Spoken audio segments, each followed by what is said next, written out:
Now, let me tell you something, bro. Let me tell you something, bro. This is one black radical versus 20 black conservatives featuring Amanda Seals. So, Amanda Seals is probably the black radical versus 20 other black conservatives. As an Asian, I have the right to react to this video and give you just straight facts and also my opinion about it. You know what I mean? Like,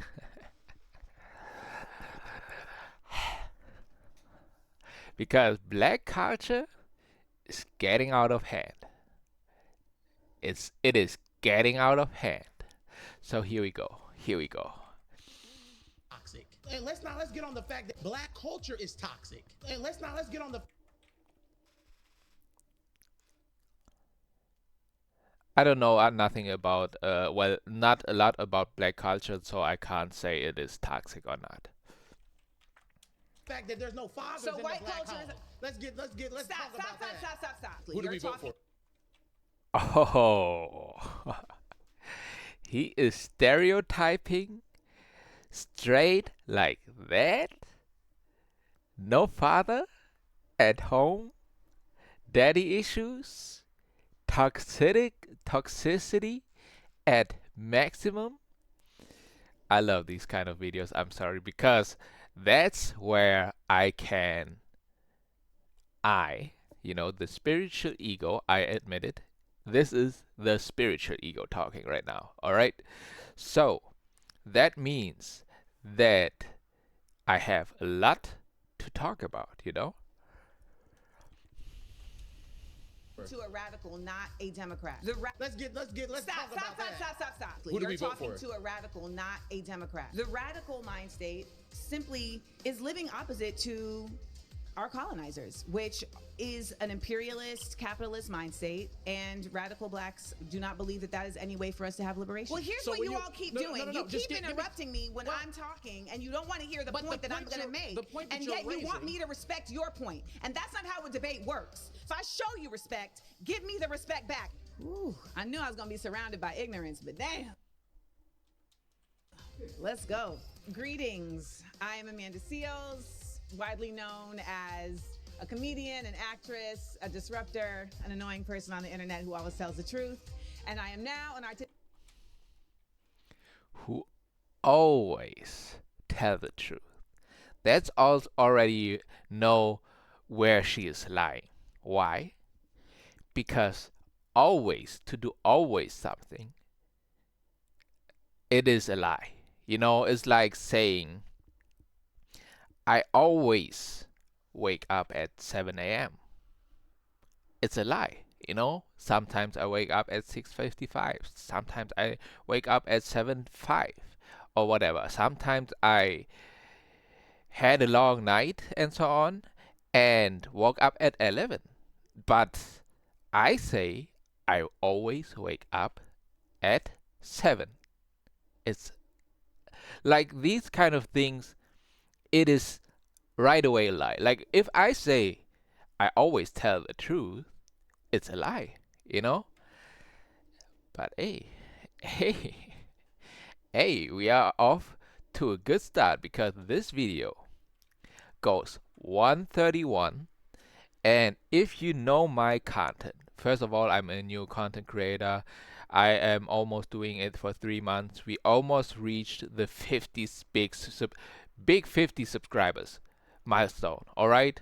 This week, I thought this week we would have barely made the 40 subscribers, but we are now at 43 subscribers, and we are at Saturday. Can we get 7 subscribers within 2 days? Today and tomorrow. Please, guys. Please. I will do this for 20 years, 2 decades. I will do this kind of content. And if you know my content, my reaction time, I at least double the YouTube video. If it's like a talking video, people talking to each other, it will be at least, and it has some value to it, it will be at least double the time. So just make sure, just be ready to have a video out that is at least 3 hours long. So here we go. Artistic intellectual who commits myself, an annoying person on the internet who always tells the truth. And I am now an artistic intellectual who commits myself to making art that I'm now an artistic intellectual educates. to making art that. And today, I am surrounded by 20 black conservatives. My first claim is it is undeniable that reparations It's undeniable that reparations are just and necessary. now. Okay, wait a minute. Now I have to translate that to German so I don't have anything wrong. It's undeniable that reparations, like I don't even understand it, to be honest, are just and necessary. Necessary, right? Rare. Es ist unbestreitbar, dass Wiedergutmachung gerecht und notwendig ist.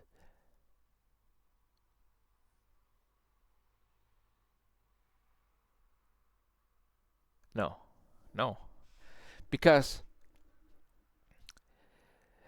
now. Oh wait. Because now, right? Let's just say blacks, were sold basically, and they have given names that there is only for them, basically, and it was racist. It was torture that they lived through, and so on and so forth.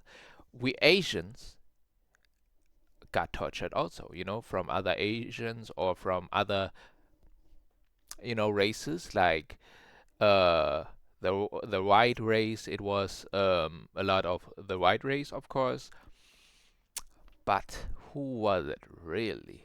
You know what I mean? Like, who was the ones who are leading the pact of whites? You know what I mean? Just ask that, and you will get to your uh, uh, answer. All right. So she is basically saying that it has to be just, and it is not necessary that they get reparations, like for something happened in the past. You know what I mean? Like like um like Israel gets reparations still from Germany for what Hitler has done. Why do I know that? Well, I was born in Germany and I know at least a little bit, all right? So, me as born in Germany, right? But no roots, like whatsoever, about, like my grandparents were not in the World War II and so on and so on. But basically, what I wanted to say is this is this lies in the past. You are looking at the past, and then you want something out of that, because you know y'all did that. Y'all did that to the blacks, to my race, to my ancestors, and now you have to pay for it. And I'm like, this has nothing to do with you anymore. You know what I mean? The past is history. It is gone. Leave it there. Don't bring old stuff back. Don't bring old stuff up. And argument with it. You know what I mean? Like,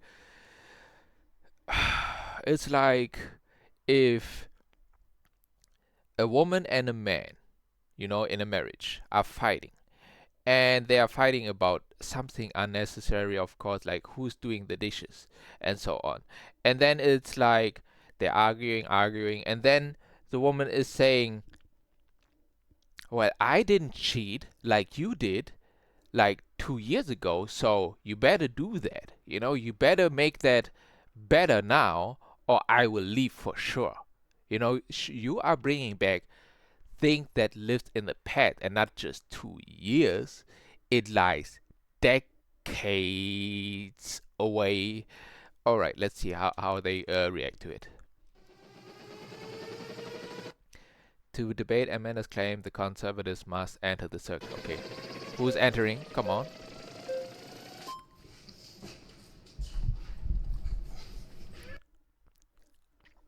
Hey man, you don't want to debate against me, to be honest, guys. Like, whoever is sitting on the chair and thinks she is her or he is him, best believe I am the one. You know what I mean? Like, don't mess with the spiritual ego. You know what I mean?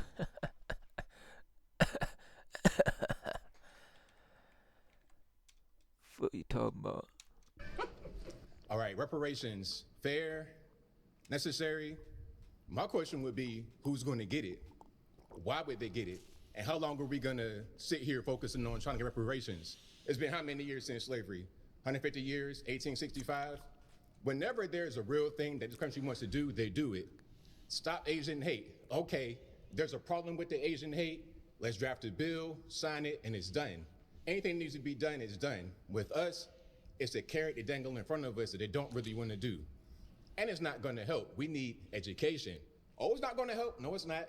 We need education. Getting a check from the government is not going to do that.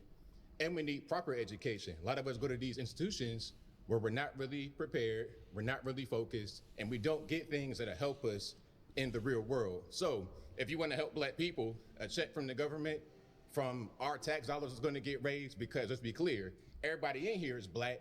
We all American. We all got to pay taxes. It'll go to that. So I don't really see how this is going to help us at all. Okay.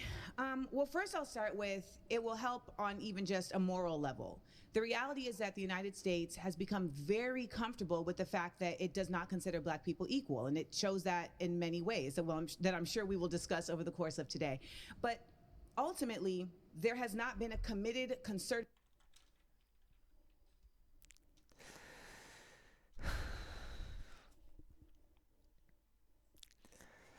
like, we are getting better. Is that not already like a good start? We are getting better. Like, look at what who were they?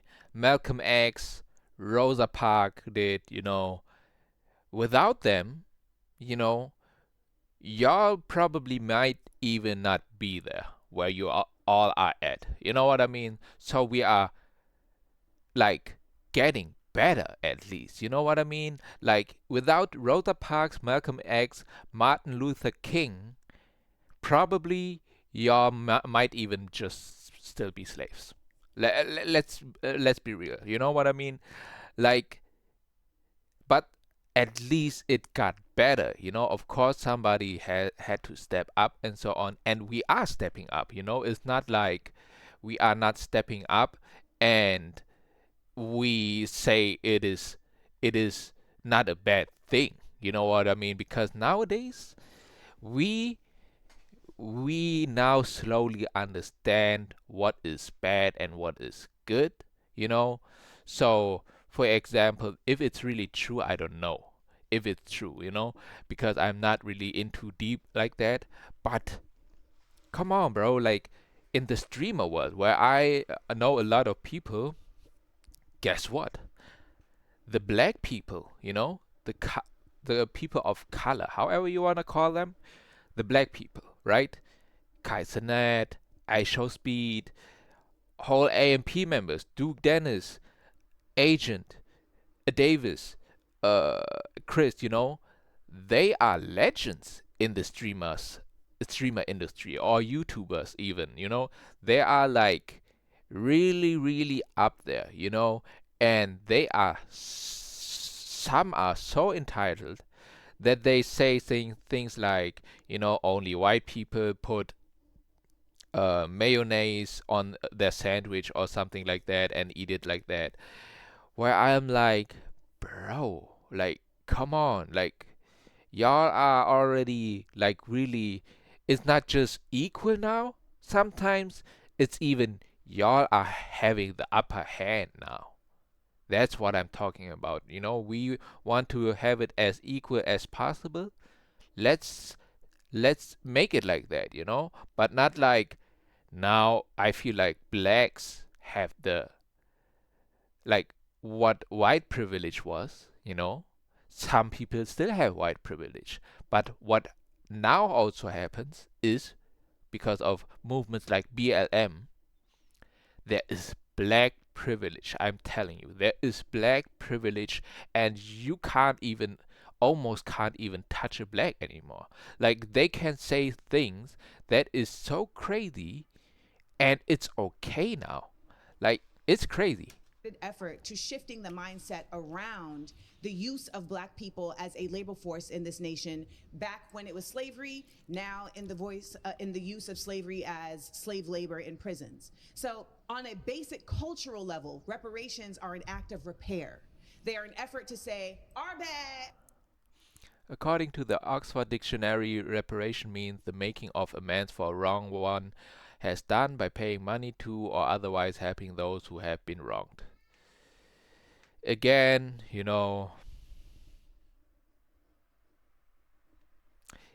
I mean, yes, you can get it, because if Israel is getting still money, reparations, for what Germans have done, why not the blacks?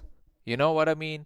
But really, like, how long do you want it? You know what I mean? Like, and the people who are paying the tax dollars have to give it, if they like it or not. So basically, the Germans here in Germany, we work our butts off, and they get reparations from what just a few people did back in the days. It's not like every German did it. No, it was just like Hitler, let's say, and a few other soldiers. And even that is nowadays debatable. Like, some people say, and it's crazy, now it's the tinfoil hat on, don't come at me, that Hitler knew that these Jews are up to something. You know what I mean? So that's where it all came to, and so on, because some even say Hitler was a good guy. Some say it, not me. All right, don't come at me. So, and also, China. China, if you don't know, China got sliced up in pieces. Who was it? Germany, France, Canada, I think USA, Italy, Switzerland, and a few other countries who went to China, and what they did, they not they didn't do it for a decade. They did it for a century. That is like called the miserable, how you call it, like a century of miserable stuff going on in China. Like, they got tortured, they got, like, they just got abused and everything. Like, they did what they wanted to do, like the Western civilizations. Did they get reparations for that? For a century, not even a decade, a century. So they didn't get reparations. Y'all are not getting your reparations, as I can see, but Israel does, get the reparations. So, and y'all are fighting each other. That's the funniest part. Black versus black. Y'all are fighting each other. And even, race versus race, like Asians fighting blacks, whites fighting blacks, anything. But do y'all see the bigger picture? Like we are fighting each other while the highest of the highest are untouchable. We see you now. We have seen that done with Japanese folks who were put in internment camps. We have seen that done with Jewish folks. We have seen that done even in the case of slave owners who seen that done with Paid $20,000 to Japanese Americans who were forced into. Paid 20,000. So is it about the money? Like, what do you want really? Jewish folks. We have seen that done.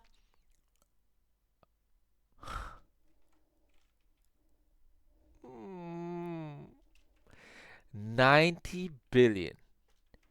We we as Germans paid 90 billions over the last 80 years for the Holocaust. What I have not done, what my German brothers and sisters that are living right now have not done. You know, just a few of them did it.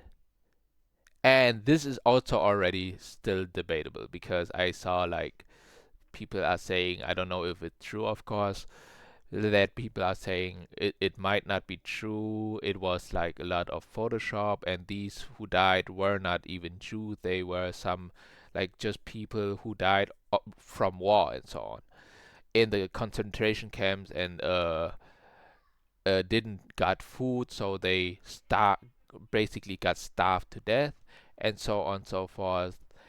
And hey, I mean, don't come at me because that's just what I heard, right? But basically, if you want it, well, ask Donald Trump, I guess. And even in the case of slave owners who received reparations. What? President Lincoln signed a law in 1862 that provided slave owners in DC up to $300 for every slave they freed. Whoa, what? The payments were meant to end slavery in DC and granted freedom to the former slaves received nothing for their previous work nor to help them transition. Yeah, that's effed up, you know, but look, look who look who were the slave owners. Like just look, bro. Who brought the ships, you know, from Europe or Africa to Americans? Who owned the ships? I saw it on an American show who said it was Jewish ships, ships from Jews. And again, I saw it somewhere on the internet that most slave owners were Jews. And again, shout out to Kanye West. I know it from Kanye West. Who owned the most medias? Jews. And again, somewhere on the internet, um, how many Jews are in the Congress and so on? A lot. And there are not many Jews, but in percentage, there are a lot who have a lot of power. You know, like ChatGPT, the owner of ChatGPT, Sam Altman or something like that. He's gay or something like that, but guess he's what he's also is, a Jew.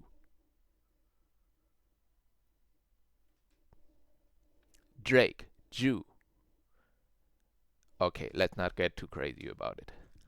When it comes to the use of tax dollars to pay reparations, and this is going to come up a lot today, it's a matter of values, right? For me, my value system circulates around the fact that I think that as a community, we should all be engaged in repair for our community. So I don't think there should be any problem with there being tax dollars spent at repairing consistent efforts that have been made to impede Black people. So the reparations you're talking about are not just related to slavery. There's reparations that have been discussed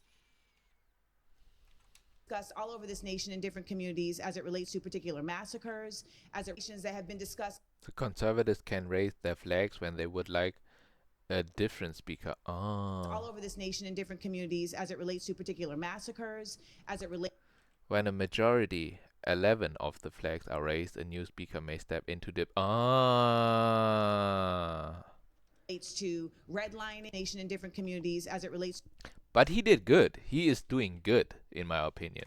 to particular massacres, as it relates to redlining and the impediment of Black people to earn wealth by having property. There's been impediments in various ways that can be repaired. And I want to also just add, there's reparations that are considered a cash payment from a government.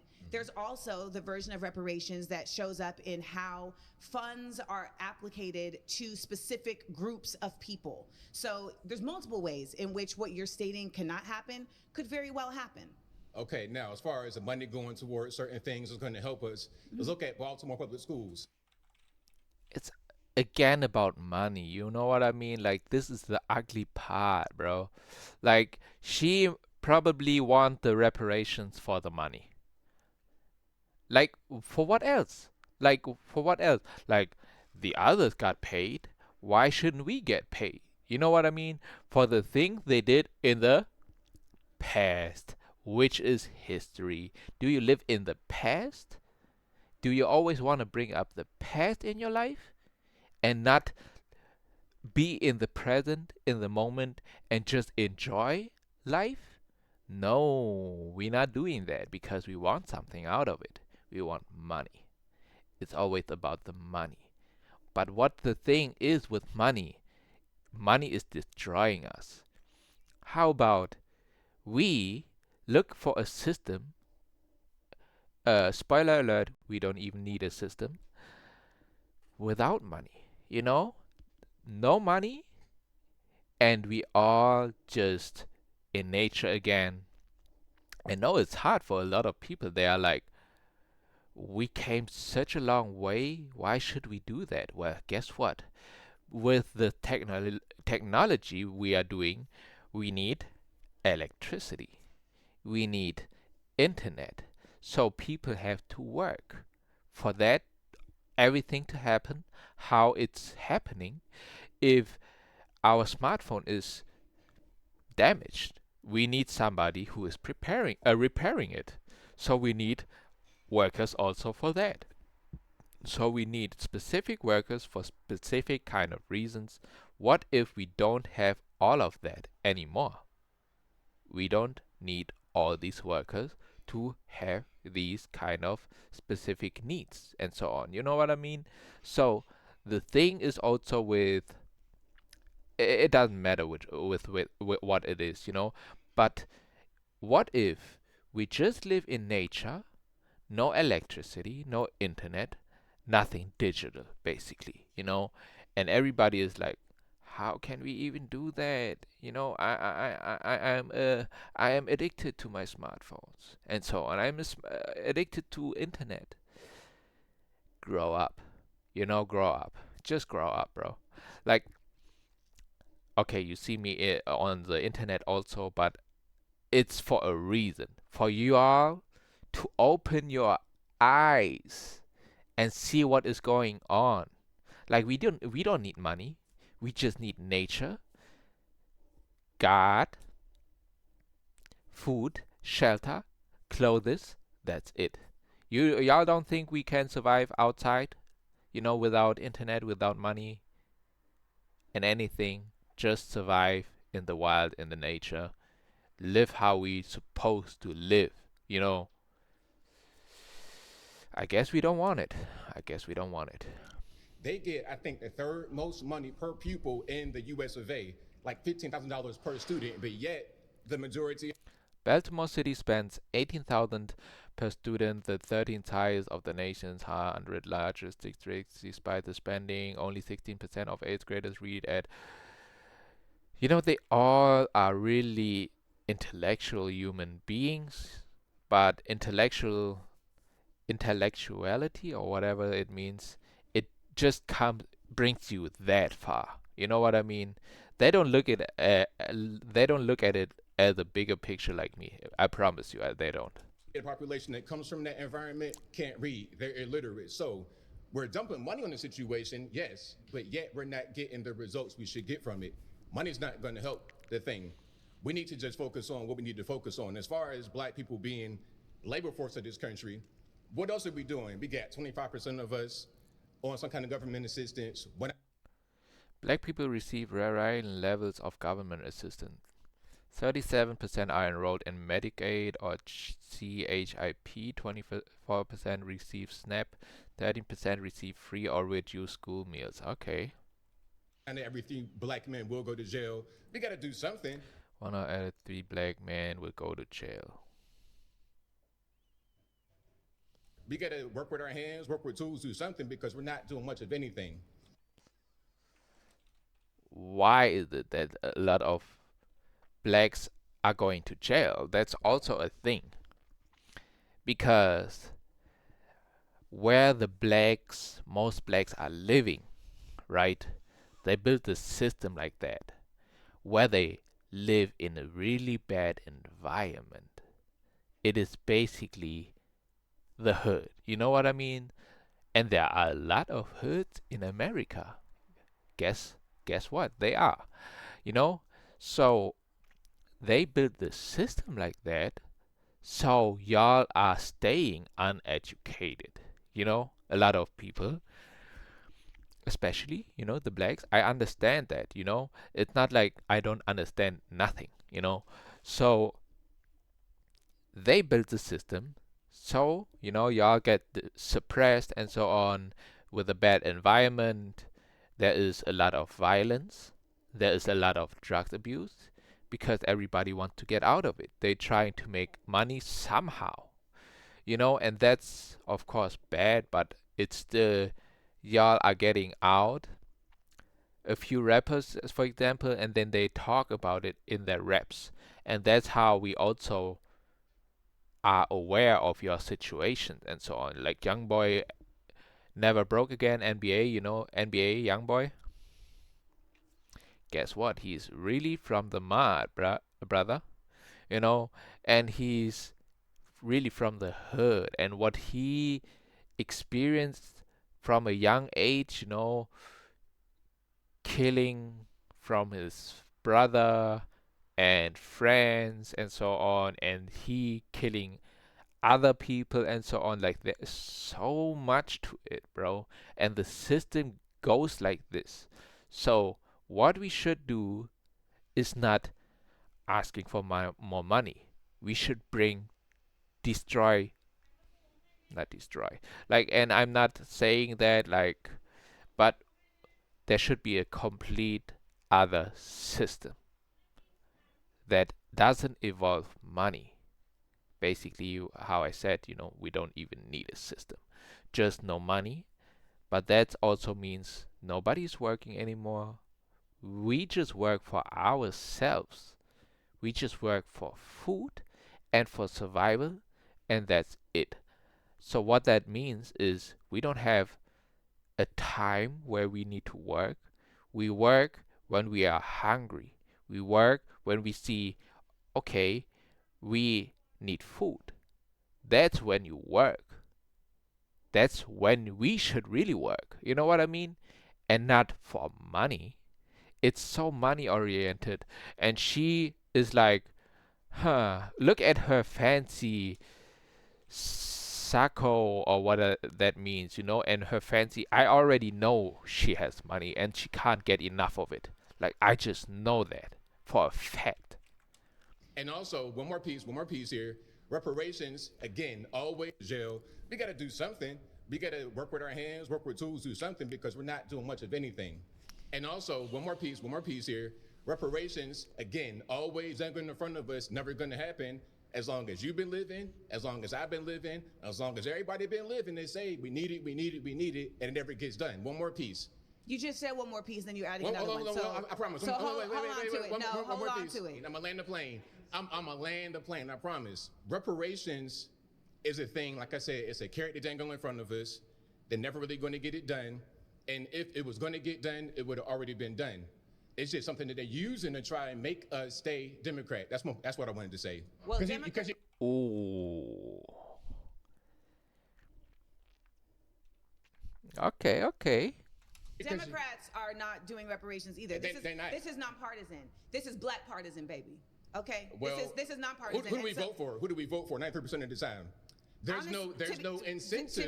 To be quite honest, you're not talking to a Democrat. You're talking to a radical. Okay, but Let's land this plane very quick. Wait, who do sir, we vote for? Let's land this plane quickly. Who do You're we vote talking for? to a radical, not a Democrat. Okay, And you so, are your own person. let but me who tell do you we something vote now. for? I don't know what they told you, but if they told you that cutting me off is how we're going to get clicks, stop it now. Oh, 'Cause no.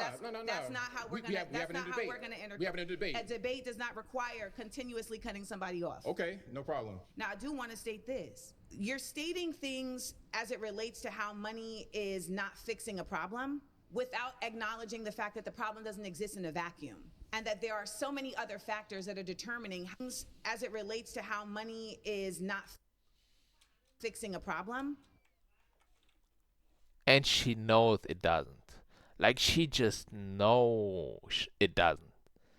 Like, money can fix a few problems, yes, like if you are from a poor neighborhood and so on, yes, money can help you with that, you know.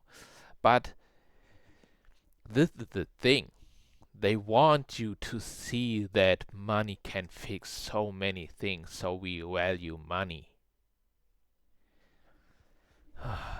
Guys, come on. Without acknowledging the fact that the problem doesn't exist in a vacuum and that there are so many other factors that are determining how that money is getting spent to impede it from actually fixing a problem. You can put all the money into Baltimore public schools you want, but if you are also putting all this money into policing, into communities that are not getting resources, then you are also creating your own conundrum. The other part of this is that when you're saying they, you know, the they is a broad context. And the last part of this that I will say is that you keep saying they're dangling this in our face. They're dangling in our face. Slavery lasted for 400 years. It hasn't even been 400 years since slavery. So should we be only fighting for a quarter of the time to get repair? All right, I'm so sorry. You've been voted out by the majority. All right. Please return to your seat. Okay.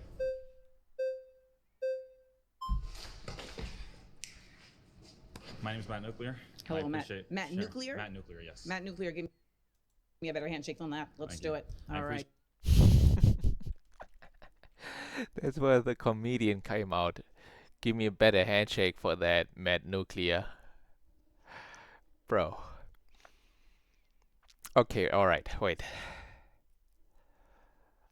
Alright, let's see what he got. Appreciate having this conversation with a beautiful black woman like yourself. This is nice, beautiful arena here. I disagree that reparations are necessary. I think the most important thing that's necessary right now for the black community would be the stopping of violence, especially black on black violence. I don't see how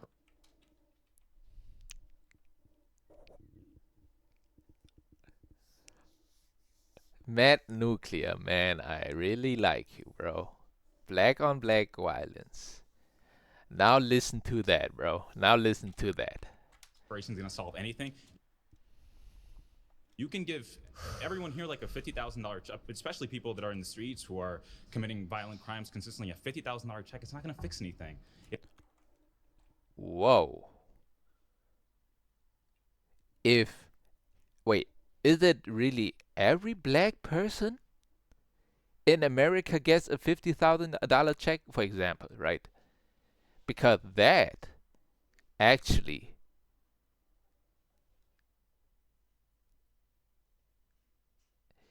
I mean, it could and it can fix it to some extent, because if every black person gets a $50,000 check, that means they would have like a better living for at least a few months. You know what I mean? And if they really are smart about it, and they are a family, and they have then, let's say it's a big family, you know, like grandparents, and then their kids, and then their kids, and then even then maybe their kids, because black people, they are really good with the, you know, having kids and so on. You know, their game is strong. You know what I mean? But anyways, let's say it is 10 people, right? 10 people is like, I would say, normal for the black people. That's $500,000. That would be a property, at least, you know, a property, a house that looks nice at least, you know. So okay, if we go that route, yeah, that could fix something. But as I said, you know, if we look at the bigger picture, we don't even need money. But yeah, it can fix something. It's not going to increase the median household income in the next 10 years by 10% or 20%. For example, we have the Chinese Exclusion Act of 1882. We prevented Chinese people from getting citizenship and even entering the country. We discriminated. Congress passed the Chinese Exclusion Act of 1882, banning Chinese laborers from entering the US. At the time, Chinese workers came to America to send money back to their families, and they were willing to work for lower wages. Wow. Okay. Exclusion Act of 1882. We prevented Chinese people from getting citizenship and even entering the country. We discriminated against them and basically put them under apartheid, even here in the United States. Yet they have the highest median household income. How is that possible? How come they don't complain and feel entitled consistently to beg for reparations and beg for this when they are killing each other 90% of the time, which is the rate that black. According to FBI data, black murder victims were killed by another black person in 88% of cases. Now, come on. Now come on. Like 88%. Y'all are telling me 88%? Y'all are killing your own race by 88%? Y'all are kidding me, right? Now that is... Bro, maybe my glasses are not really working, bro. Like, maybe they are too dirty. Maybe I can't read it good enough. Give me 1 second, bro. Like, give me 1 second. It says 88%. Wow. Black murder victims were killed by another black person in 88%, bro. 88. Yeah, y'all are cooking each other. Household income. How is that possible? How come they don't complain and feel entitled consistently to beg for reparations and beg for this when they are killing each other 90% of the time, which is the rate that black people kill each other according to the FBI? Oh, young Matt. Yet white people are the oppressors. I'm not sure where your education came from, but they lied to you. Stats don't lie, though. Statistics lie all the time. So let's start there, particularly when the statistics are coming from the sources that gain from the statistics being shown a different way. So if you're gonna start your argument on stats don't lie, you've already lost the argument. They lie. They lie all the time. One, comparing Chinese people who are immigrants that made a choice to come to the United States and comparing the continued effort of black people to ground themselves in a nation that continues to make impediments for them to show and live and exist in their true citizenship is a false equivalency. I don't believe that happens at all. No one here is in. Are you acting right now? Do you really believe this? I'm telling the truth. There's no systemic racism that I've experienced here in America. Do you really believe it? Wait. I don't believe that happens at all. No one here is in. Are you acting right now? Do you really believe this? I'm telling the truth. There's no systemic racism that I've experienced here. What do you mean there's no systemic racism? Like, this is a little bit high English for me. You know what I mean? First of all, systemic racism? I just know of racism, alright? And you are telling me that you never experienced racism. Even I experienced racism. And I'm not even black, and people call me the N-word. And I'm not even black, bro. Like, not even black. You know what I mean? I am a few percentage, you know, I am African, a few percentage. Just like everybody else. Guess what? Why? Because we all are coming from America. Everybody originated from America. Not America, Africa. The first human beings came from Africa. So, we basically all are Africans. That's I love that reason, bro. Like, I love that. Because then it's like we all are just human beings, you know what I mean? Like, we all are really related to each other. It's crazy. In Yeah. America. What system is racist? I think the only racism we've actually seen recently, systemic racism that we've seen, is the application of systemic racism against white people. The University of Western Washington, for example, has been trying to segregate dormitories, using black-only dormitories because black people feel safer amongst each other. Because black people feel safer amongst each other. But they're more likely to kill each other than white people are ever to kill them. That's Now hear me out. What's her name again? Amanda Seals. Amanda Seals, hear me out. Why is the statistic so high that it is black against black? You know, because guess what? A lot of black people are in the hoods. You know, the majority, I feel like, are still in the hood, and if they are in the hood, they're getting suppressed. You know, that's how, and they don't have money again. You know, they have just bad environment. You know, and what happened there? Again, violence, drug abuse, and so on. And what if there are only majority of the people are black there? Guess what? It is then violence, black on black violence. Like, that is logical sense. If you just had it said it like this, bro, but all of them are talking so fast because there is a timer on, and I'm like, bro, relax a little bit, chill out a little bit, think, and make these arguments really strong, you know, because the statistics, you can say statistics don't lie, but guess what?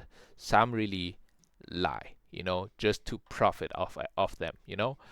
Um, but yeah, all right. So yeah, the statistics. I don't know if it's true, the 88%, but it's really high still, you know, black on black violence, because of that reason. just the truth. You have King Von rapping about killing other black men. Why should I think that the white man is the oppressor when black men are more likely to kill me? Oh my Tell me. God, this is scary. You need to think about me as your mama. Do not talk to me in that fashion. So let's check that now. Okay. Okay? So What? What, Amanda Sears? Like, what are you talking about? Like, all right. on a basic level, we have to understand that systemic racism is grounded in the realities that black people have not been considered an equal human being in this country since its onset. So there's simply no way to make the argument that there isn't is grounded in the realities that black people have not been considered an equal human being in this country since its onset. So there's simply no way to make the argument that there isn't systemic racism, and we have seen in very clear ways the system operate in an organically racist way. Do not cut me off. Do not cut me off. Yes, I would say so also. Like, there is racism. Like, it is surely racism against black people, yes. But is there a racism against white people? Also, yes. When we talk about systemic racism, we can start with Don't forget about the Asian racism. Also, yes, you know? Like, they love to hate on Asians, you know what I mean? Like, give us like something, you know, maybe not like this, Black Lives Matter, maybe like this, Asians matter. even the fact that redlining, which was implemented to discriminate black communities, are you shaking your head that redlining doesn't exist? No, I'm. Redlining is the practice of denying mortgages to those who lived in neighborhoods considered Redlining is the practice of denying mortgages to those who lived in neighborhoods considered risky. Lenders targeted black and immigrant communities in urban areas. The practice was outlawed in 1968. I don't think it really existed at all. I mean, no, I don't think so at all. So it does exist, and stating that it doesn't exist doesn't make it no longer exist. Redlining absolutely exists. It is not a It is not something that's being made up. It's an empirical fact. And there are realities that exist because of redlining. We know that school systems are related to the way that property taxes are affecting the school systems. If a school system is not getting the same property value as the property taxes allow it, then it's not going to have the same efficacy at allowing for students to be able to get what they deserve. When we talk about systemic racism, we have to acknowledge that these private prisons are literally built based on the test scores of school students in third grade. So if you are literally building prisons with the onset of, okay, if the private value as the property taxes allow it, school systems are related to the way that property taxes are affecting the school systems. If a school system is not getting the same property value as the property taxes provide more than 1/3 of funding to public schools nationwide. Therefore, school districts with lower home values have less local funding. Okay, therefore school districts with lower home values have less local funding. I see. Yeah, that is bad.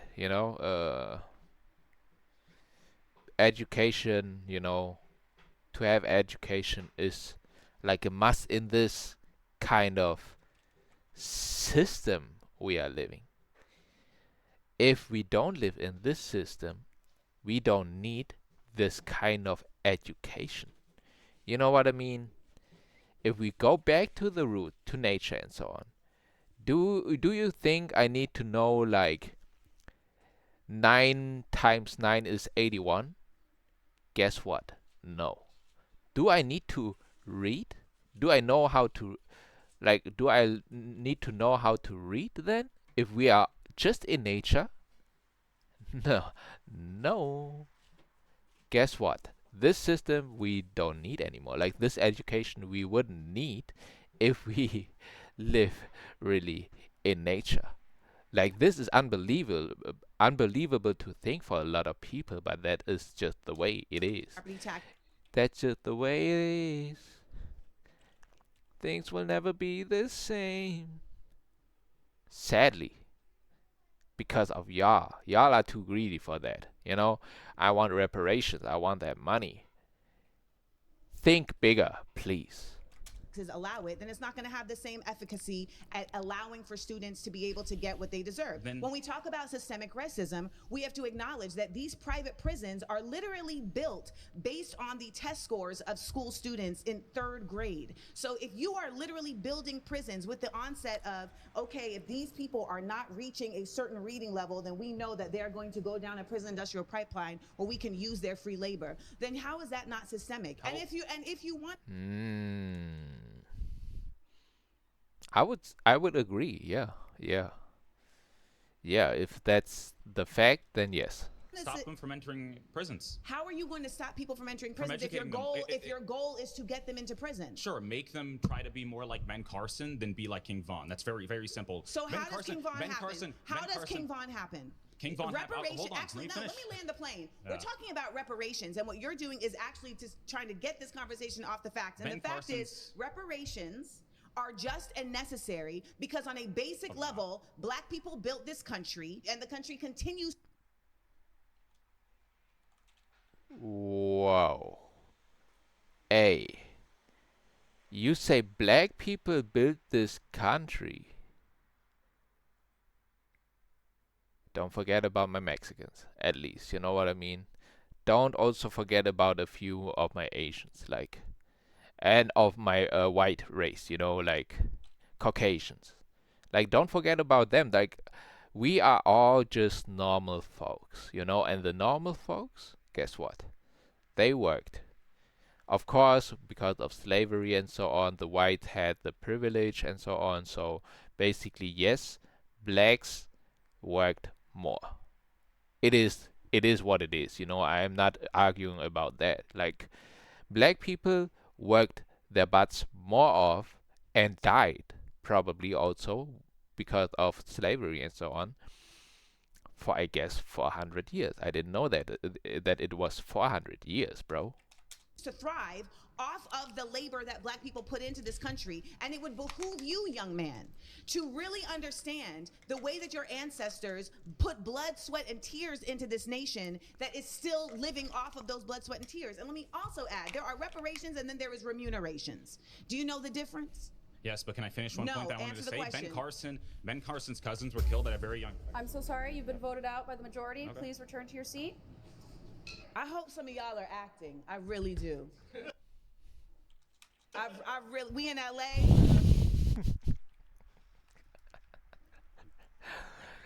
She is a comedian at first. She just had to, bro. Like, there's just no way, bro. We in LA, and I hope some people in here are acting.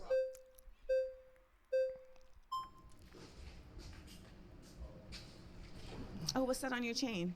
This is a coin from Israel. Lord have mercy. Oh, what's that on your chain? This is a coin from Israel.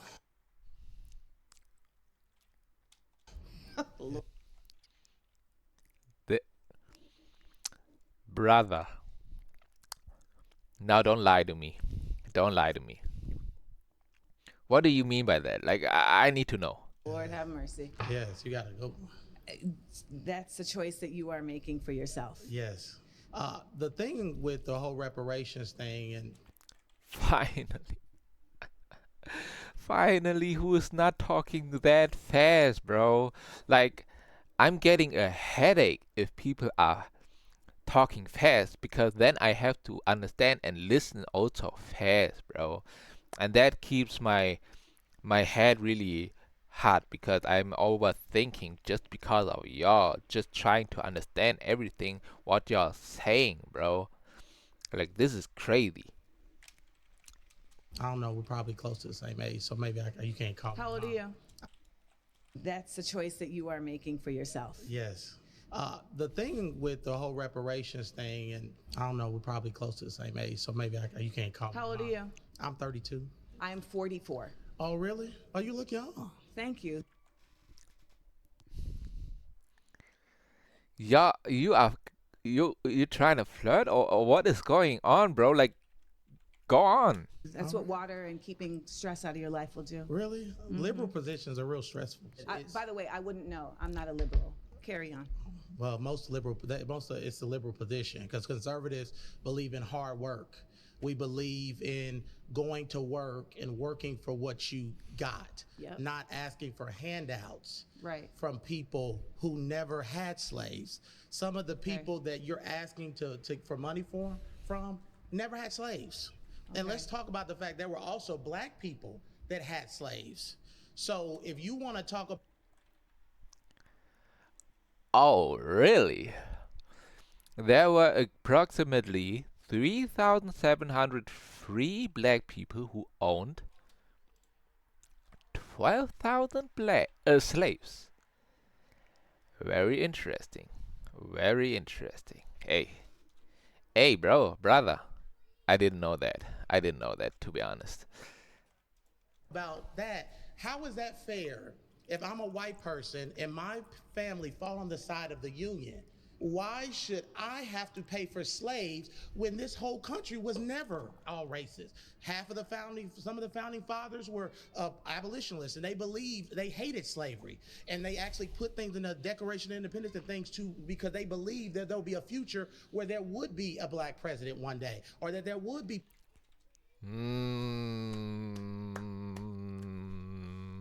Yes. Keep talking, brother. People in leadership that were black. There was people in the North who helped with the Underground Railroad and fought with the Union. So why is that fair for people who never had slaves, who fought against slavery, to have to pay for people that had slaves? One,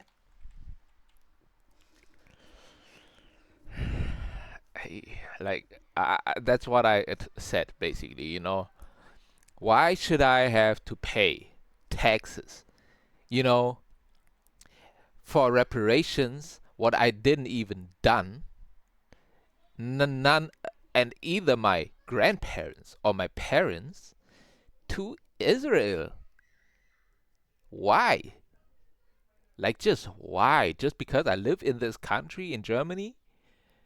just because Hitler did it, like 100 years ago, like brother, like move on. You know what I mean? Like just move on from that. Like this is in the past. Y'all just want money, to be honest. Like there is just come on.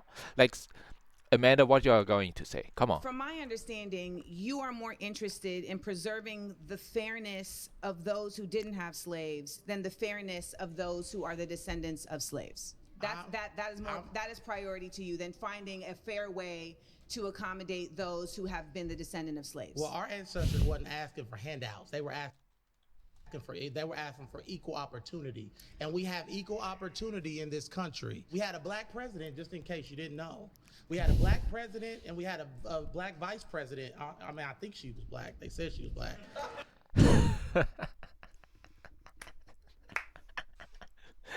Yo. He's the best so far. He's the best so far, and he was the like most average talking person. Like you don't have to talk really fast and be intellectual to make a good reasoning. Like he talks slow and more human, and his arguments are better from these others too. Let's go. I don't know. So we had a black president, and you know who voted for that black man? White people, because you can't win a popular election in this country without white people. So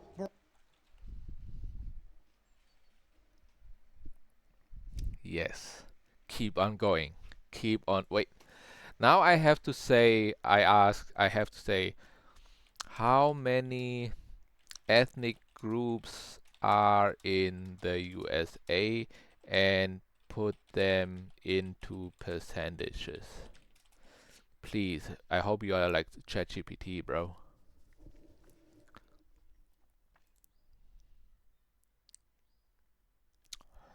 Okay, based on self-identification are white alone, non-Hispanic at 57.8, followed by Hispanic or Latino at 19.1%, Black or African American 12.1%, Asian 6.1%, American Indian and Alaska Native 1.3%. So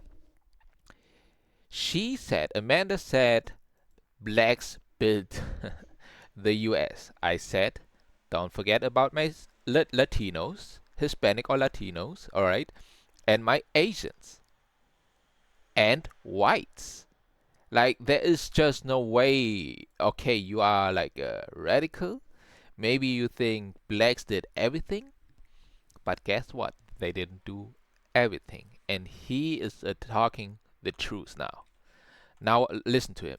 Barack Obama is the product of white people. So let's get off this thing where, oh, America is so racist. What's making America so racist is people that continue to talk about racism and continue to focus on racism instead of focusing on unity and bringing our country forward. People that have this liberal mindset are infecting our communities, black people, and making us victims and not victors. I refuse to embrace a victim mentality because that's not what our grandparents and Harriet Tubman.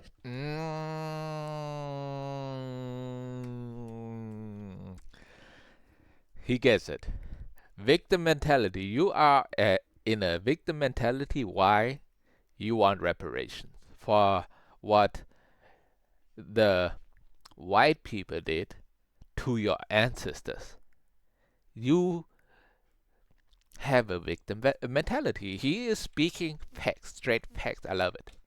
Refuse to embrace a victim mentality because that's not what our grandparents and Harriet Tubman and those people fought for. They fought for equal opportunity. Do not bring up Harriet Tubman's name in vain, baby, please. They said the Lord's name in vain. The Lord's name. Harriet Tubman was literally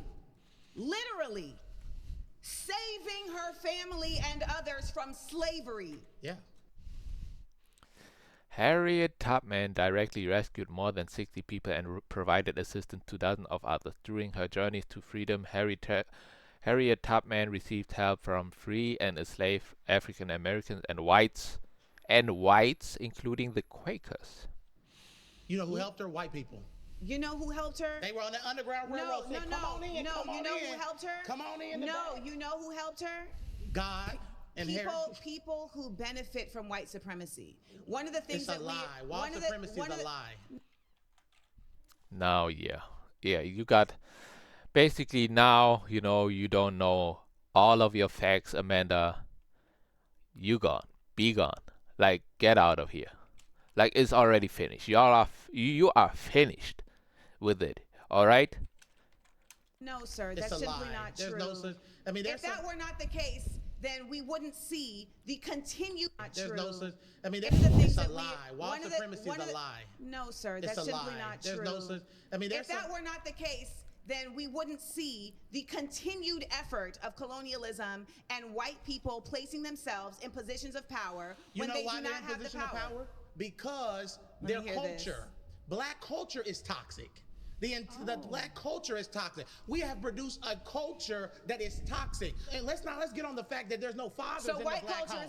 Let's talk about that. Let's talk about that. Stop. Let's talk about that. None of this is gonna work if y'all are just gonna sit here and make up shit. It's not gonna work. No, a debate has to be in facts. You're you putting are off literally emotional liberalism I am right not now. putting off emotional liberalism. You're putting off unfounded lies That's what y'all based do. Y'all in start saying conservatism. misinformation. Remember they did the It is misinformation thing all summer where everything Look conservatives at this man. did. They said You're carrying a chain around your neck of an apartheid nation that actively wants to harm black people and non-Jewish people. But let me bring it back. Let me bring it back. Selling black people Let me in bring Africa. it. That was not happening in. You see, when she is losing the argument, she is cutting off. And she said, let's not cut each other off. It is my turn and it is your turn, but if I lose the argument, I'm cutting you off. I have to cut you off. So I have more to speak, so it looks like I am winning the argument. Guess what? You are losing. Amen. And they were selling their own people. Black people still sell their own people today too, by the way. I don't know if I'm going to let. We're selling our own people today I don't know too. if I'm going to You last. probably won't last with me. You are not going to last. I promise you that. Like, you are not lasting anymore. Like, won't, because your ignorance is so overwhelming.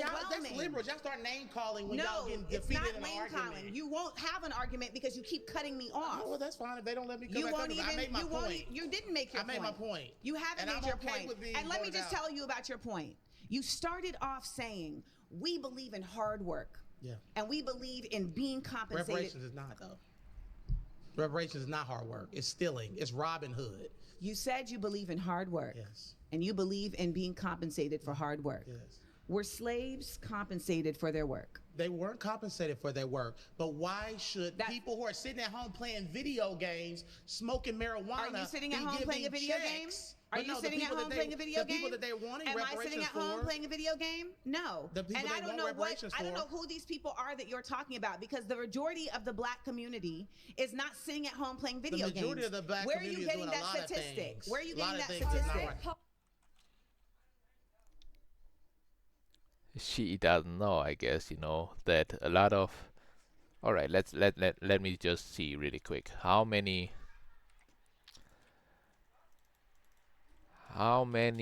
black people in the US are in bad neighborhoods, aka hood?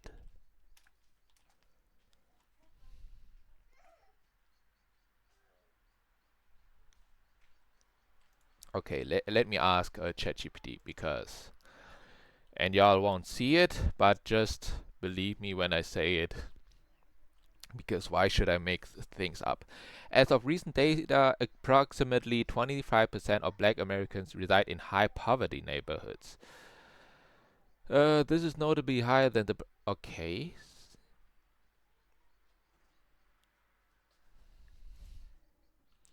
But what is the percentage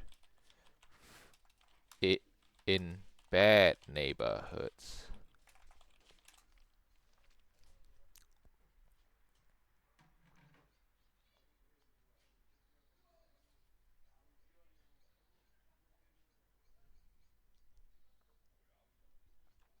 Approximately 25% of black Americans reside in neighborhoods with high poverty rates. What does that mean, high poverty rates? Okay, high poverty. Okay, I forgot the word poverty, what it means. So 25% in high poverty. High poverty, all right? And just so you know, ChatGPT doesn't give these like statistics really out because they don't want you to think that the statistic is so high. But tell me, he's just saying 25% in high poverty. Don't forget there is like poverty still. You know what I mean? And to be honest with y'all, it is a lot. Still a lot. At least 50%. Pause. You've been voted out by the majority. Please return to your seat. I knew I was going to be surrounded by ignorance, but damn. Nah.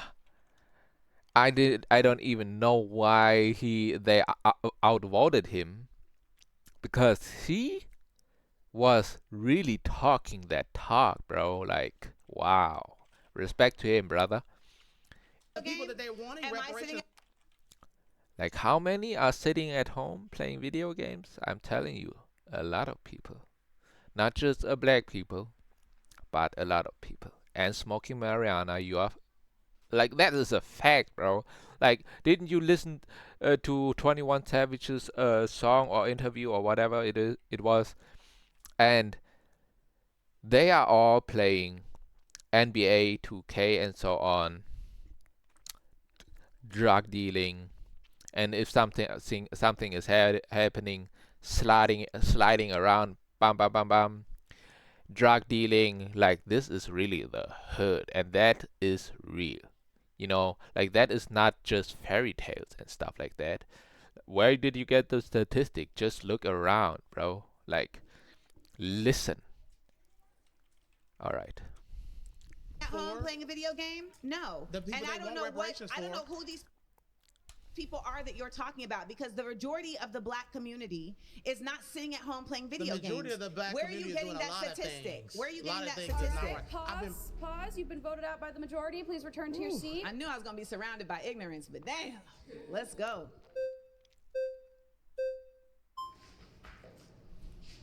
Hello. My hand's wet from the water. My hands are sweaty because I'm nervous. We both got sweaty Got it. hands. Hello. My hand's wet from the water. My hands are From nervousness. Well, why? Because you lost that argument.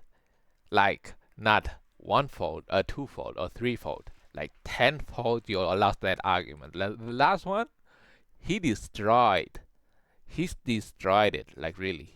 sweaty because Okay. I'm nervous. We both got sweaty Got it. hands. Okay. So I just wanted clarity because I think it'd be helpful. You said radical. I wanted just clarity on that. And then also with the reparations, you said it's not just money, it's other things. I just want to know, like, what do you see as like the grand picture of what would help? The grand picture of what would help. Of what? reparations, like what does that look like to you? Oh, great. What reparations looks like to me is a combination of reparations and remunerations. And reparations are about repair for damages that have been caused based on harm. Remunerations is a monetary response to work that has not been paid for. So if you come and paint my house and I don't pay you, you can take me to court and get remunerations for the work that you have done. So we're actually owed both in this nation as Black people, and there are incredibly just clear-cut records that show the buying and selling and purchasing of slaves, the work that was done, also the intellectual property that was stolen from slaves, right? Because there was so much inventing that was happening. And there is also quite a bit of other reparations that are being discussed as it relates to property being stolen, as it relates to, again, redlining and the inability for Black people to get loans, etc. And these impediments being solely based on their race. As far as like discrimination. Yes, like they're being solely based on their race, that not being about anything other than you're Black so you can't, right? And so when it's very clear cut like that, there are very distinctive responses to that that can be done through a cash payment, as well as through measures that are being done to create funds for creating resources and responses like housing, like access to food, access to education, etc., that certain communities have not had access to because of the fallout from these things. And I just had a quick question for clarifying. With Are you like an interviewer now, or do you want to argument about the reparations? Like, what is going on? Like, come on. the funds, I'm wondering, where do you think those should come from? Like the actual money, like is that we're raising money? Is it taxes? Like what does that look like? Well, I think what they've been doing with these different reparations committees is they're looking at, all right, well, how much has this city or how much has this town or how much has this country gained from the estimated amount that was stolen from these people, right? So they're looking at like, what is this wage amount? For instance, like if you look at during that time, okay, what was the wage amount that a hired worker would get for this same work? All right. And so we're looking at how was that wage not provided and what is that pool that is being created? But who's going to get it then?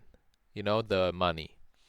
Will it divide it equally to every African American and they just get the money? Like straight up like that? Like with a check or with on cash or straight to the bank account? Like how, if that's like that, I mean, good for y'all, you know? It is still better to give y'all the money than send it straight to Israel or Ukraine, to be honest with y'all. And then we're looking at, all right, At least it goes back to Americans. You know what I mean? But still, my argument is still we shouldn't even look at reparations or money, getting money, but the bigger picture again. Just me, you know. where can that wage come from in terms of how has that wage been applied? So there are spaces where this is very clear. I think the last thing that you asked about was the difference between liberal and radical. Yeah, please. Ultimately, the concept of liberalism is really just not Republican, right? I mean, that's essentially what it's become. I would disagree with that, but I understand that's your stance. There's a very generic concept of what liberalism is. I would disagree with. It's really just not Republican, right? I mean, that's essentially what it's become. I would disagree with that, but I understand that's your stance. There's a very generic concept of what liberalism is in the sense that it's simply saying that I am a part of the bipartisan mind frame, but I am not a Republican. It's a mindset. It doesn't always show up in action, but it's a mindset that says, you know, I don't support extremes in certain ways, or, you know, I want the government to show up in certain ways. You know, I know there's a conservative point of view that says there should be less government, but even though it just says that, the action is very different. The radical mind state simply is living opposite to our colonizers, which is an imperialist, capitalist, opposite to our colonizers, which is an imperialist, capitalist mind state and radical. Well, guess what? If you want reparations, aka money, you have a capitalist mindset also. Blacks do not believe that that is any way for us to have liberation. Thank you for explaining that. And thank you for being very...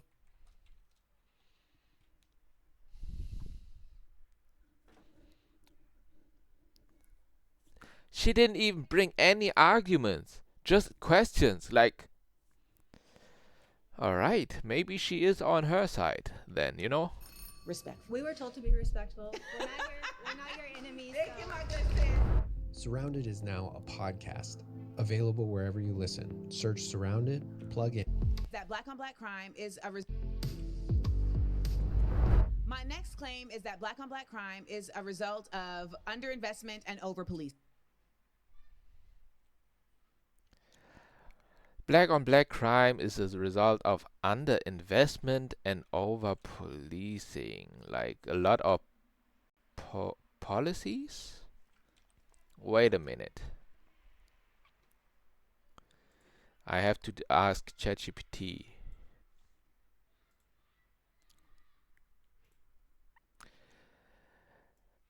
Please translate me this into German. Black on black crime is a result of underinvestment and over policing. Yes.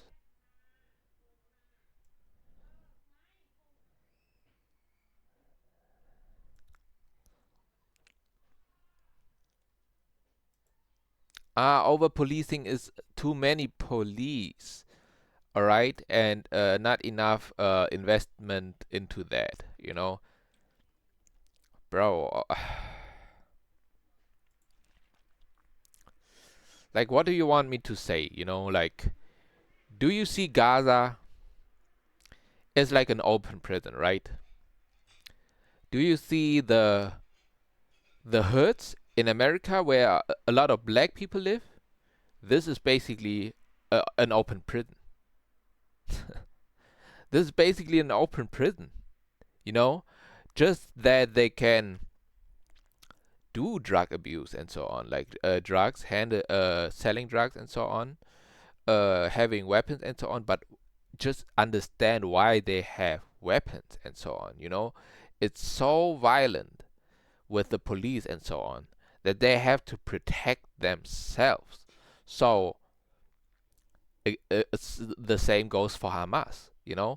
They need to like protect themselves. Like you can't just tell me that you're just getting beat up and gunned down, and y'all don't do anything about it. Like blacks are, you know, have weapons about it, gangs and so on. What Gaza has Hamas. Like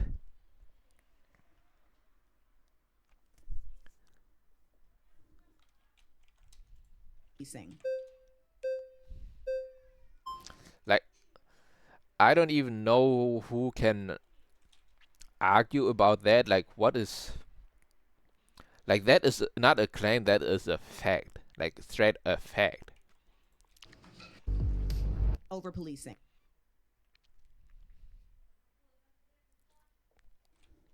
That's a fact, yeah. That's not even a claim. That's like a fact, bro. Like that is a fact, bro. Like if they are not, if they had good schools, good educations, good everything, like a good environment, guess what? Good people comes out of it. Bad environment, bad people come out of it. Like that is so logical and makes so much sense, bro. A result of underinvestment and over policing.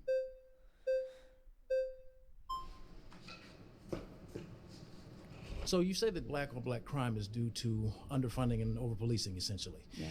I actually don't necessarily disagree with one of those. Okay. I think that, however, the government, who do you think should be responsible for the funding piece of the black community? Should that be something that the government should step into, or should that be something that we as black people need to handle ourselves? Dr. Jordan Peterson and even Thomas Sowell and several others have stated one thing, that poverty and crime, there's a positive correlation. There's also a positive correlation in the black community of absentee fatherism being one of the root causes leading into criminality. Black males that grow up without a father are 10 times more likely to engage in criminal activity. Research clearly shows that there is a correlation between absent fathers and a higher likelihood to engage in criminal activity. Researchers have reached conclusions on the exact percentage. Data from Florida Atlantic University found children in general with an incarcerated parent are 5 to 6 times more likely to become offenders. Daddy issues. And so I think one of the... Can I put a pin right there and ask you a question? Ask me whatever you like. What is the root cause of there being less fathers present? Bad decision making on the part of the fathers. We live in a... Bad decision making on the part of the fathers.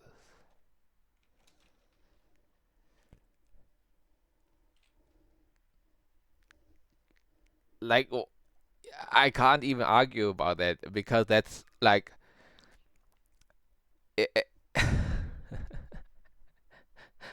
if I have, like, come on. And it's not just because of the father. It can also be because of the mother. We don't know. Maybe it's because of both of them. It's not just the father, but it could also be the mother. Like that the mother is acting so bad that the father doesn't want it to be around her. You know what I mean? But yeah, it is like at the end of the day, it is the decision of the father if he wants to be there or not. And that's a fact, bro. Like, that's a fact. Patriarchal system. Like it or not, men have dominated the socioeconomic, economic, and political power of this country and the world since our existence. So our bad decision making, especially when we focus on the black community, is the root cause of fatherlessness. What type of decisions? Not marrying the women we decide to lay down and have children with.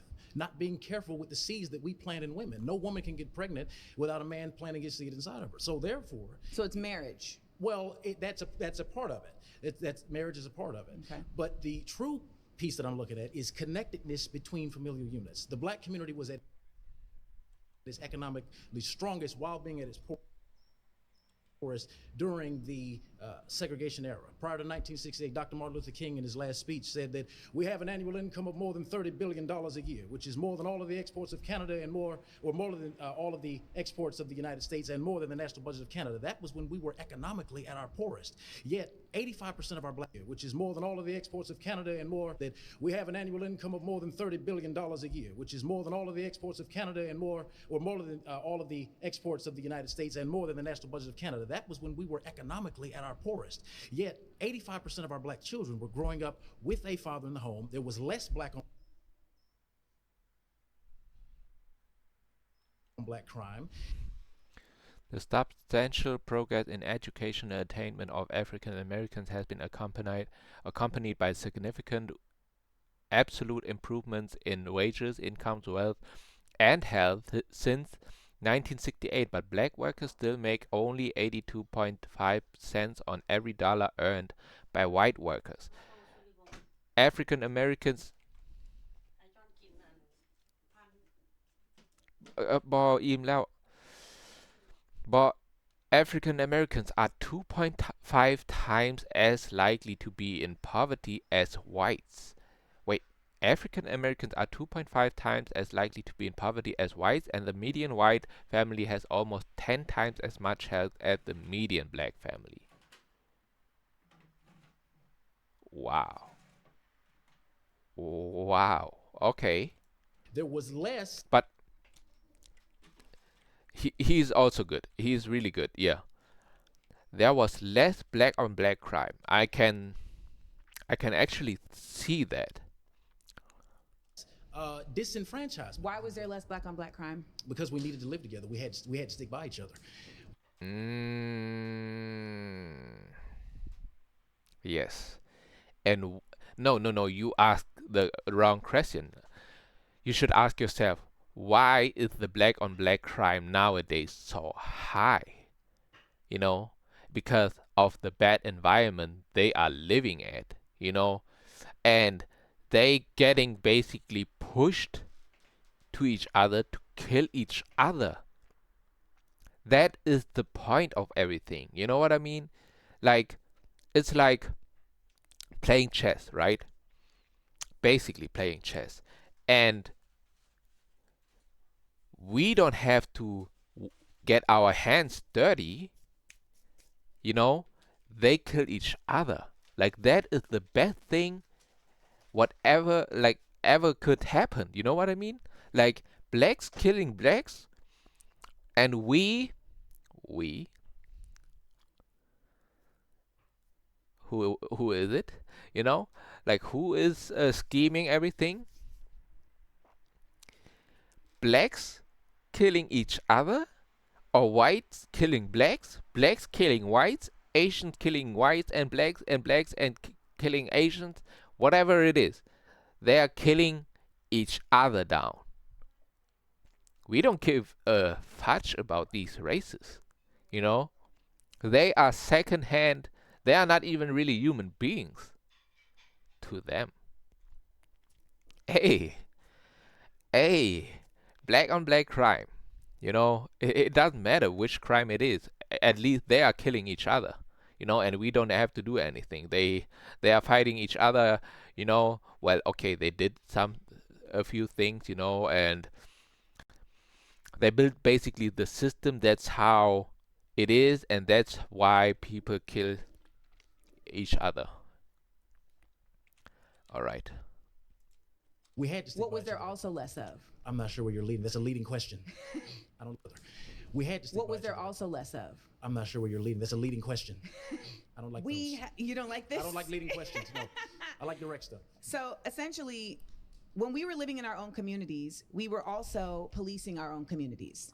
So we were not being used as statistics in the same way to determine how resources were provided to our own communities. When we were going to the government saying, hey, we deserve because we are supposed to be separate but equal, we weren't saying, hey, we want to be with y'all. We were essentially saying, we want what you are stating we deserve. And that is what all of the efforts of the civil I don't know why y'all still arguing.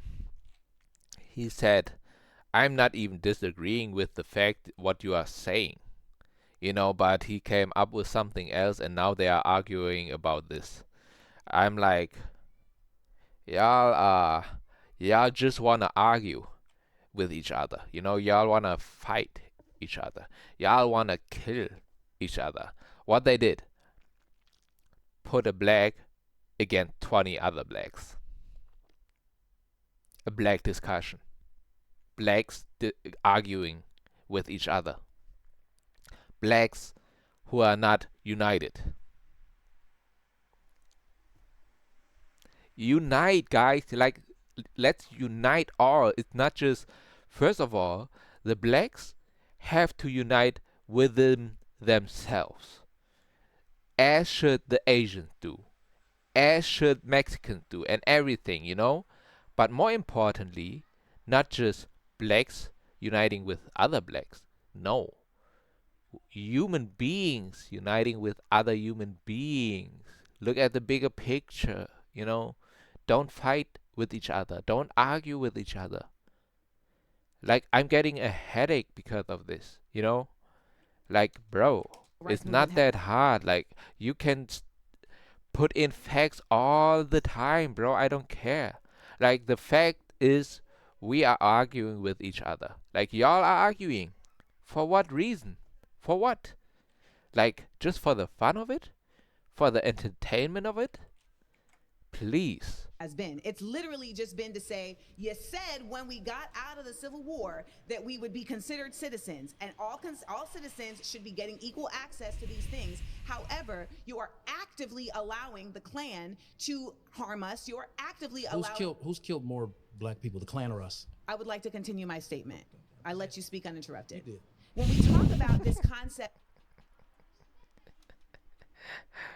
Like, he knows his arguments are really good also. Like, it's not arguments, it's like facts.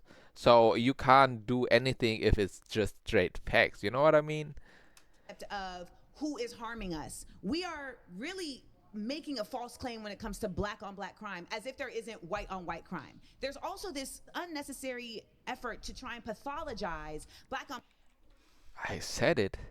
There is black on black crime. There is white on white crime. There is Asian on Asian crime. Mexican on Mexican crime. Whatever it is. It is on Indian crime. German on German crime. Whatever it is. But it's always human beings on human beings. We fight each other.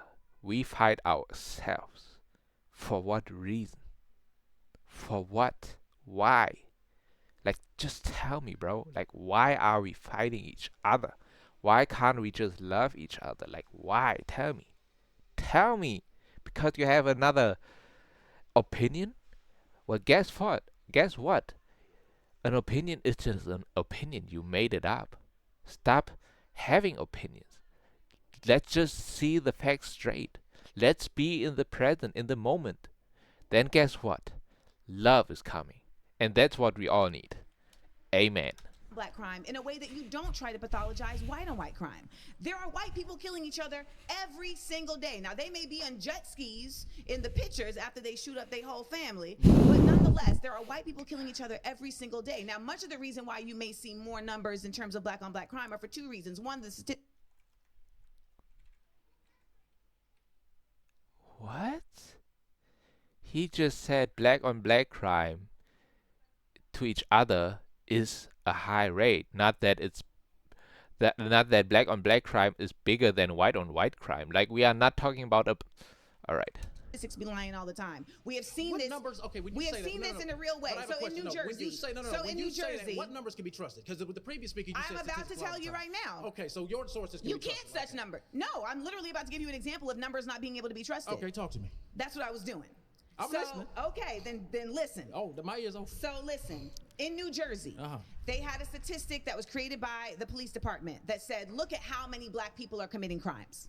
Look at how crazy this number is. These black people are so exorbitantly violent. Look at this. And then people went and actually matched the names that they were booking with the faces of the actual people incarcerated. Okay. And it was proven that they were lying. So that's one. So that's one instance. That's Hold on, one no, you're example. talking to somebody that works as a police dispatcher when I'm not making content. So here's the thing. I So see. one instance. That's Hold on, one no, you're example. talking to somebody that works as a police dispatcher when I'm not making content. So here's the thing. I So see. no. You see what? Well, The truth is, you're about to see the truth if you just give me a second. Like Trump said, just give me a second. I'm going to do the weave, but give me a minute. Well, here's so what you. He did it with Martin Luther King also. Like he can talk how they talk. Like he is an actor, bro. Like he is a good actor. Keep doing. You keep interrupting me when I'm talking, and you don't want to hear the point that I'm going to make. And yet you want me to respect your point. And that's not how a debate works. So if you want me to keep getting louder, I will do it. But ultimately, if I show you respect, give me the respect back. I let you talk. I let you make your points. I am countering your points. And my points are just as valid as yours, even though you got a pocket square and a church. I'm countering your point. Bro, Amanda. He even said he is agreeing what you said about the claim that black on black crime, yes, is because of underinvestment and over policing. He agreed with you, right? And now, earlier you said keep it on topic, keep it on the claim. And now you are a little bit off the claim, like somewhere else. You are now bringing up white on white crime. Guess what? You're a hypocrite. Church of Christ pin on your chest. It's not a Church of Christ. It's Whatever. A cross. It's a cross. Same difference. You got an American flag and you think you know something because you a cop. And ultimately, not a cop. Dispatcher. There's a difference. It's ACAB all day over here. So let me make that clear. But let me also add to my point. My point is that you can sit here and blame black people on black people all day long and not acknowledge that we are forced into. You're coming to interrupt me again. I haven't even said a word. All right, that is flags, so I'm going to ask you to return to. Bro, those with the red flags, they just want to be part of this. Like, he is really good at this, bro. Like, really. And the other guy also, with the Barack Obama, and Kamala Harris. Is Kamala Harris even black? See, it's a waste of my time. Y'all just. It's a waste of your time. Huh. Saying that to another black king? Really? Want to be seen. I don't need to be seen.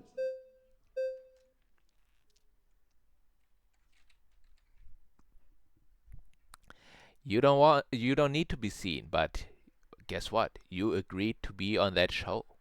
You probably got a check for that. And you want another check for the reparations. That's a fact. Hello. How are you? I'm Jasmine, the pretty. Okay. Hello. How are you? I'm Jasmine, the pretty. Say less outfit. Okay. Thank you. Hello. How are you? I'm Jasmine, the pretty. Say less outfit. Okay. Thank you. So this is my thing. I think the premise of your question was black on black crime. So I think I'm coming from a place, and I guess my issue is having had my biological father murdered by a black man, having had my cousin shot in the head by a black man. We can talk numbers and statistics and what the people are doing. Man, having had my issue is having had my biological father murdered by a black man, having had my cousin shot in the head by a black man. We can talk numbers and statistics.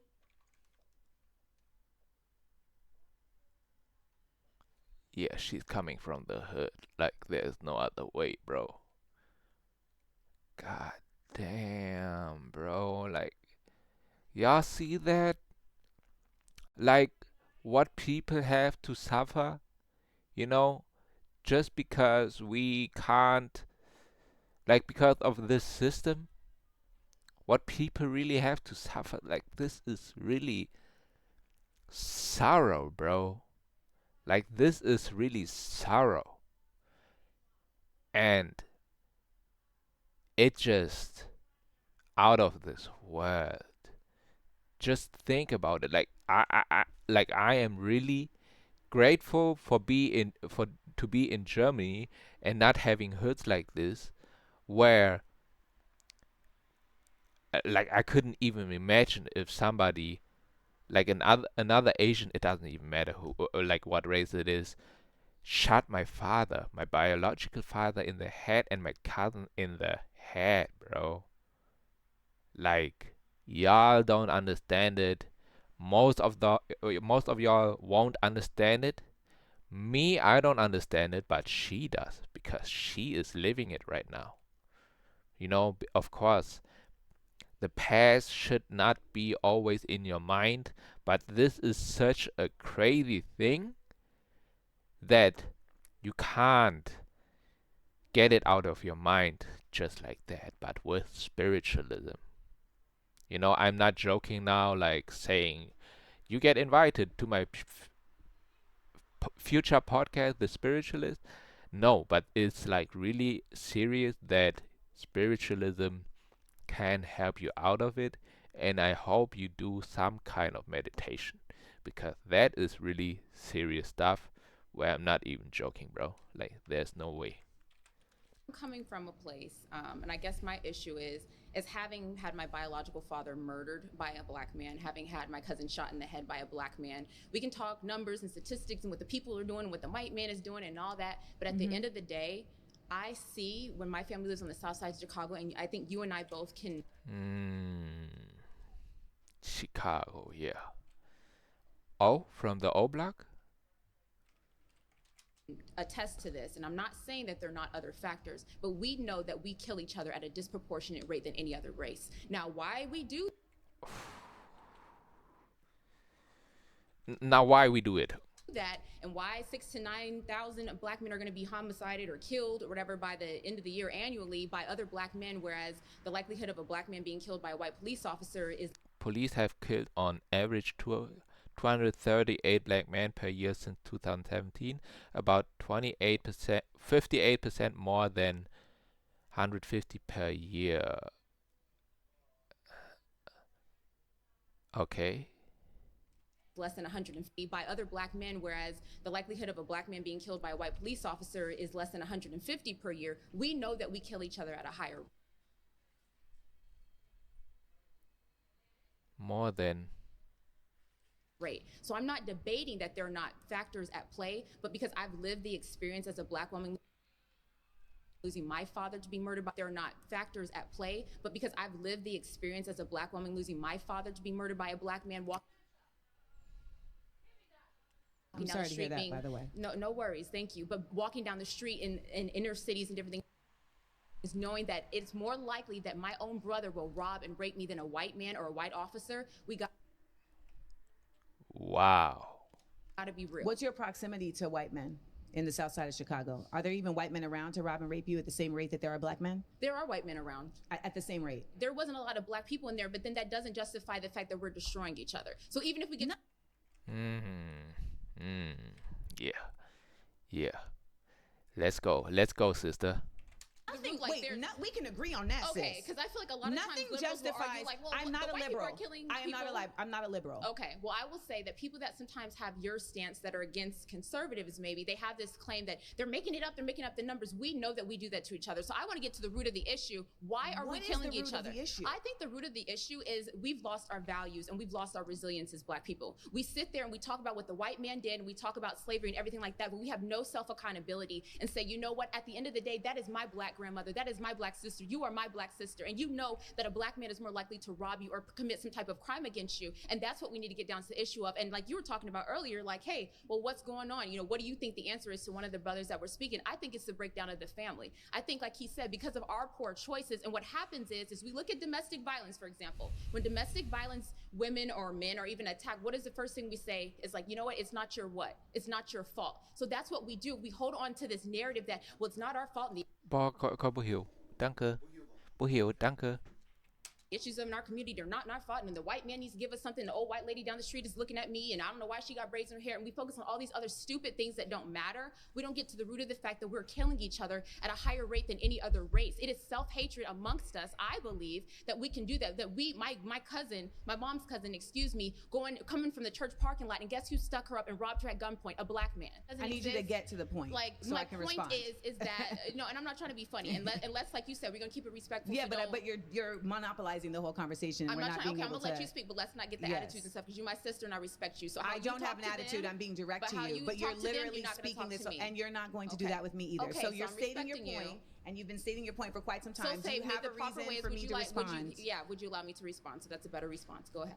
The response that I have for you is Okay. that everything you're saying does not exist in a vacuum. I actually agree with you in that, yes, there has been an incredible denigration of black worth and black pride in this nation. I think it's also very important to acknowledge what has contributed to that and to No. pride in this nation. I think it's also very important to acknowledge my god you can just see her sadness in her eyes, like she wants to cry, bro. Like, don't make me do that. Like, don't let me cry, bro. Like, no. what has contributed to that. And to state that it is only black people that have contributed to that is a false flag. So we have to admit that. So in order to have Like, her emotions are, and I can feel it, man. Like, it is crazy. That is why I'm like, this is the thing what I don't like about spiritualism. Like, I can really feel like at least some of her emotions, and her emotions is making me almost want to tear up, man. Like, if I see her face one more time, bro, I might tear up. Like, that is crazy. this conversation around how we got here, you can't say, oh, well, we're caring about the white woman getting braids and that doesn't matter and this thing. All of that attaches. All of that is actually a very big part of the lack of worth of black people. I'll ask you: do you think we're resilient? What does resilience mean to you? Do you think we have to be perpetual victims, or do you think that black people are resilient? I think that those are two different conversations. I think that the concept of black people being victims is really trying to not provide accountability to where the root problem for the actual cause is. And if we keep saying that somebody is a victim and that doesn't mean that the other person should have to actually have accountability. Like, you can just see how much she went through. Like, I'm telling you straight up, I didn't went through that much than she did. Like, I can just tell, from the things she said, from her face alone, I didn't go through all of that. Like, I promise you I didn't. I did go to something else, which is very crazy and so on. But, bro, like, thank God I am at a better place now.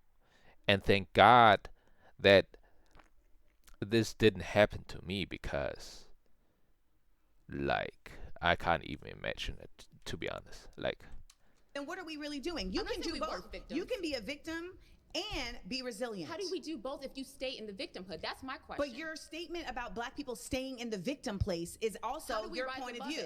But how do we rise above it? We continue to rise above it by, one, pouring into our communities with mutual aid, but two, by simultaneously making sure that we are challenging the systems that are in place to impede us. We have so many challenging, is it not enough? Poof, gone. The system has to go. Opportunities where we are trying to do mutual aid, and those things get disrupted by folks who want to have capitalist gain, by folks who want privatization. We used to have all these mom and pop businesses in our communities. There's over 3 million black millionaires in America right now. You are pop businesses in our communities. There's over 3 million black millionaires in America right now. You are an intelligent black woman that is successful. That's irrelevant. No one's stopping me from doing anything. I'm an intelligent black woman that graduated and is Many efforts have successful. tried to stop me from doing what I do.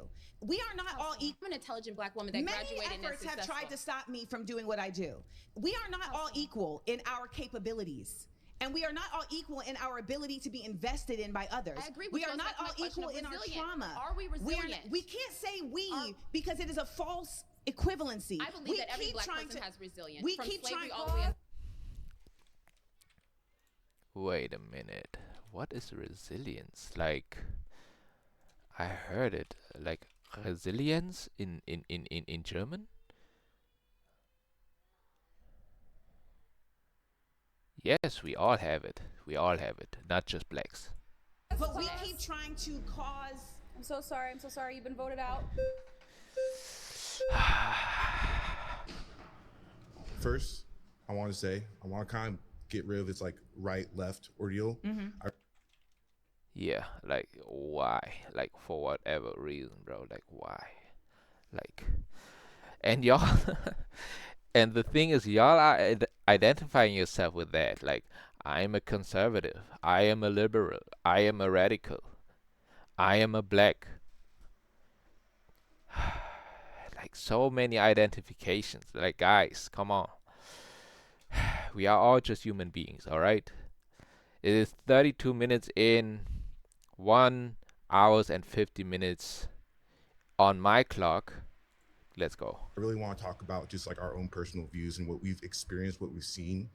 And when it comes to your claim about black on black crime, I really do believe, and I think a lot of people here do believe, especially based off of personal experiences and everything, that it is just lack of accountability. In the black community, we need to start taking responsibility for our actions and stop pointing our fingers at other people and the white man. Because to be honest, why can't both happen at the same time? Because Both are causes. Because you gotta clean your own house before Both you are go complain. why? Because if we're you're gonna sit dirtying here, my house, no, if you no, keep it's pouring not, shit into no, my house it's- and I'm cleaning it, why can't I do both? Why can't I clean my house and bar the windows from you shitting on my house? I agree with Amanda right there. Yes. Like, you can keep cleaning your house, but if people still throwing shit into your house, wait, did I curse? Oh my god, bro. Like, the monetization is over for that video. Because I am not finding out that one part and bleeping it out. My bad. And throwing poop still inside of your house, like all the time. System, basically. Guess what? Someday you are just enraged and say, what is going on? Like, you are angry, the other person is angry, it still smells like poop, and y'all are fighting. Black on black crime. Here we go again. It begins with responsibility within us. If we're like, okay, oh, the white person's doing this to me, the white person's not, we're not going to ever come to the core of the issue. They are. We need to take and responsibility. It's not even just Again, they are talking about the white persons, but who, like, even the white persons are just the figures, like the marionettes, you know, like, but who are the players of this marionettes? The highest of the highest people that are untouchable, that we don't even talking about. Y'all don't even know, I don't see that, you know, like, the blacks that hate white people, the white people that hate black people. But guess what? A few people are just rubbing their hands, getting more and more money, and are like, look at these dumb animals, bro. Look at them, arguing and fighting with each other. The plan works. Yes, sir. It's the white person, because now we have seen very many races, people of very many backgrounds that are actively participating in the effort to keep a working class down. Like, that is absolutely a fact. It's not just white people. So I don't attend to that. But I will say the reality of there being systems in place is real. Over policing is a real thing. You know what's also been really real is the effort of violence interruption in certain communities, right? So we've seen this in Detroit, we've seen this in New York, we've seen this in Baltimore, where there are communities that have said, Baltimore. Wait. Detroit, we've seen Detroit, I don't this know. in New York. Detroit, shout out to Eminem. New York, shout out to Kaisenet, Phantom. We've seen this in Baltimore. Baltimore, shout out to Reggie. These are my streamers, friends. You know what I mean? Future streamer friends, because I'm not streaming as of now.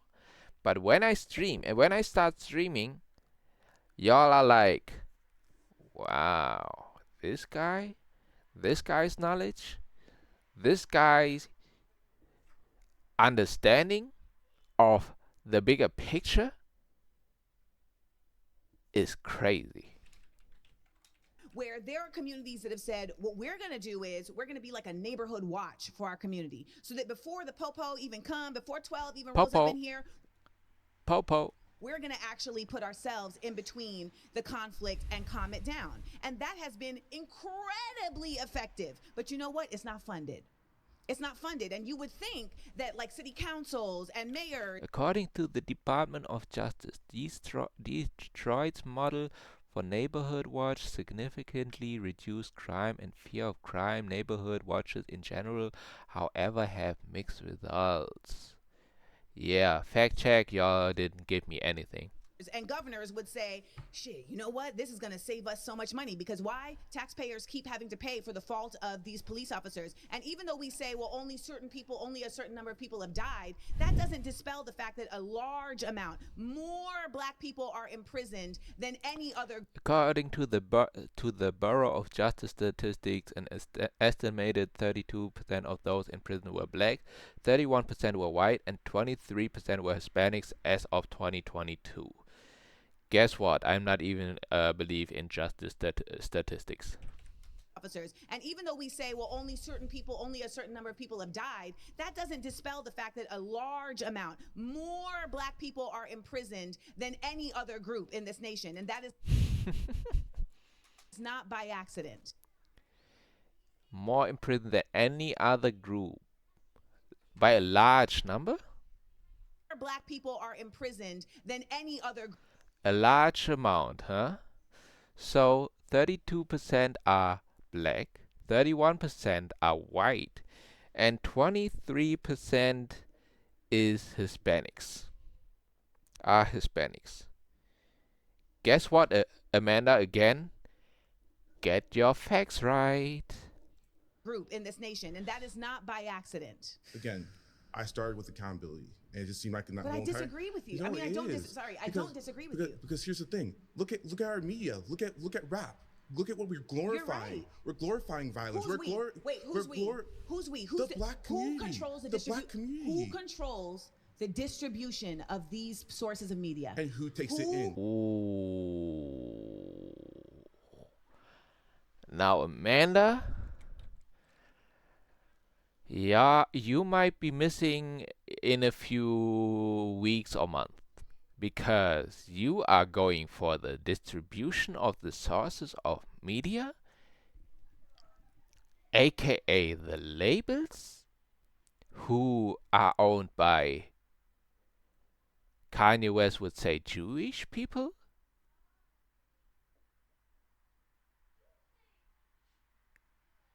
I mean, this was you were saying it, not me, and Kanye West, not me. Control. And who takes it in? Listen, if you're okay, so let me put it in this context. If I have a company, right, and you guys are my employees, and I determine what you get to eat every day, that's also going to determine how you exist in this company, right? Like if you come to work and I say the only thing you can eat is processed foods and fried foods, and you're not going to get to have the best vegetables, etc. What's that going to affect? Your health. That's going to affect your ability to operate, etc. This is how the United States operates. There's a lot of us that don't want to admit that as much as accountable as we want to be, all of our brains also don't operate the same way. Some of us are much more apt to be indoctrinated than others. That's a fact. There is a 1% of people that knows this. There's a whole show called Mad Men that's about advertising, etc. And if we don't acknowledge multiple things at the same time, then we simply cannot stop it. We can be as accountable as we want to be. And I hope that if you're right, because I hope you're right, I wish that it was a situation where if black people could just be accountable, then nothing else would matter. But unfortunately, that hasn't been the case, because we have seen when we have Black Wall Street in Tulsa and we have Black Wall Street in Durham, that What is that? when we have Black Wall Street in Tulsa. What is hot black Wall Street in Tulsa? I just know a few that live in Tulsa, so shout out to Zias and Bilu. Hello, bow. You know what I mean. And we have Black Wall Street in Durham, that when we actually do hold our own and build our own communities, they will still come and run it down. Boss, you've been voted out. Please return to your seat.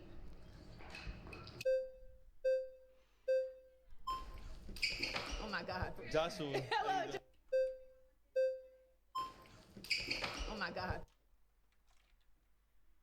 And her, she was like, alright, chill out, because she saw that much violence where she is now scared of this really fast movements and so on. And like, whoa, chill out a little bit. You saw that? Like, this is trauma. She's already traumatized. And yes, I invite you to be on my podcast, the Spiritualist Podcast, or offline or online, because I think there is a lot of emotions in your face expressions and so on, and even in your insides, and not a lot of people want to show their vulnerabilities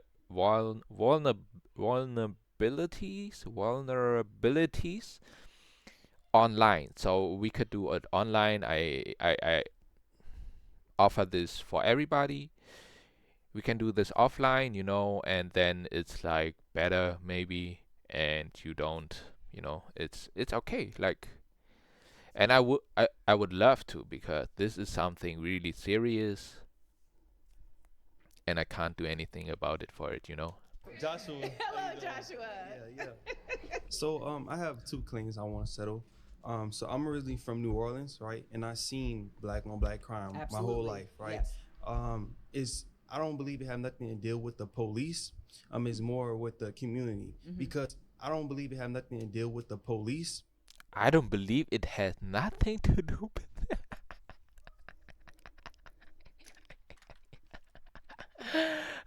that. Stop believing, bro. Stop believing right now. Is more with the community, because there's a lot of pride that's in that city, where to the point where this person can't tell me nothing, I'm gonna kill him, I'm gonna take him out. Yeah. Is that simple in New Orleans? Yeah. Now in Cali it's probably the same way, but I feel like every state is different. You probably the way They made you that way, bro. They made you that way. They made the black people that way, bro. They make them abusing drugs and so on. So they are violent if they don't have these kind of drugs and so on, bro. Like, they were trained, they were programmed to be like that. Like, this is not the black's nature, This is not Hispanic nature. This is not white nature. This is not Asian nature to be violent. It is not. But if the environment is so bad, and the system made it that way, then guess what? There will be a lot of violence. It is just that way, bro. Like, there is just no other reason behind it. Come on, guys. how your belief is might be right, but in New Orleans it's a little different. Also, my second claim is this: we proclaim so much about Black Lives Matter, but when it comes down to a white person killing a black person, it's a big deal. It just don't make no sense to me. Do you know what the statement Black Lives Matter is actually stating? Yeah, well, like, just started off from George Floyd. Start off from Mike Brown. Mike Brown, okay. So Black Lives Matter is really simply just stating that when Black people are murdered by the police, that our lives should matter. Now let me ask. Now let me ask what where does Black Lives Matter come from? Because her facts are not right all the time. Black Lives Matter originated in 2013 as a response to the acquittal of George Zimmerman, who fatally shot unarmed black teenager Trayvon Martin in Sanford, Florida in February 2012. Trayvon Martin.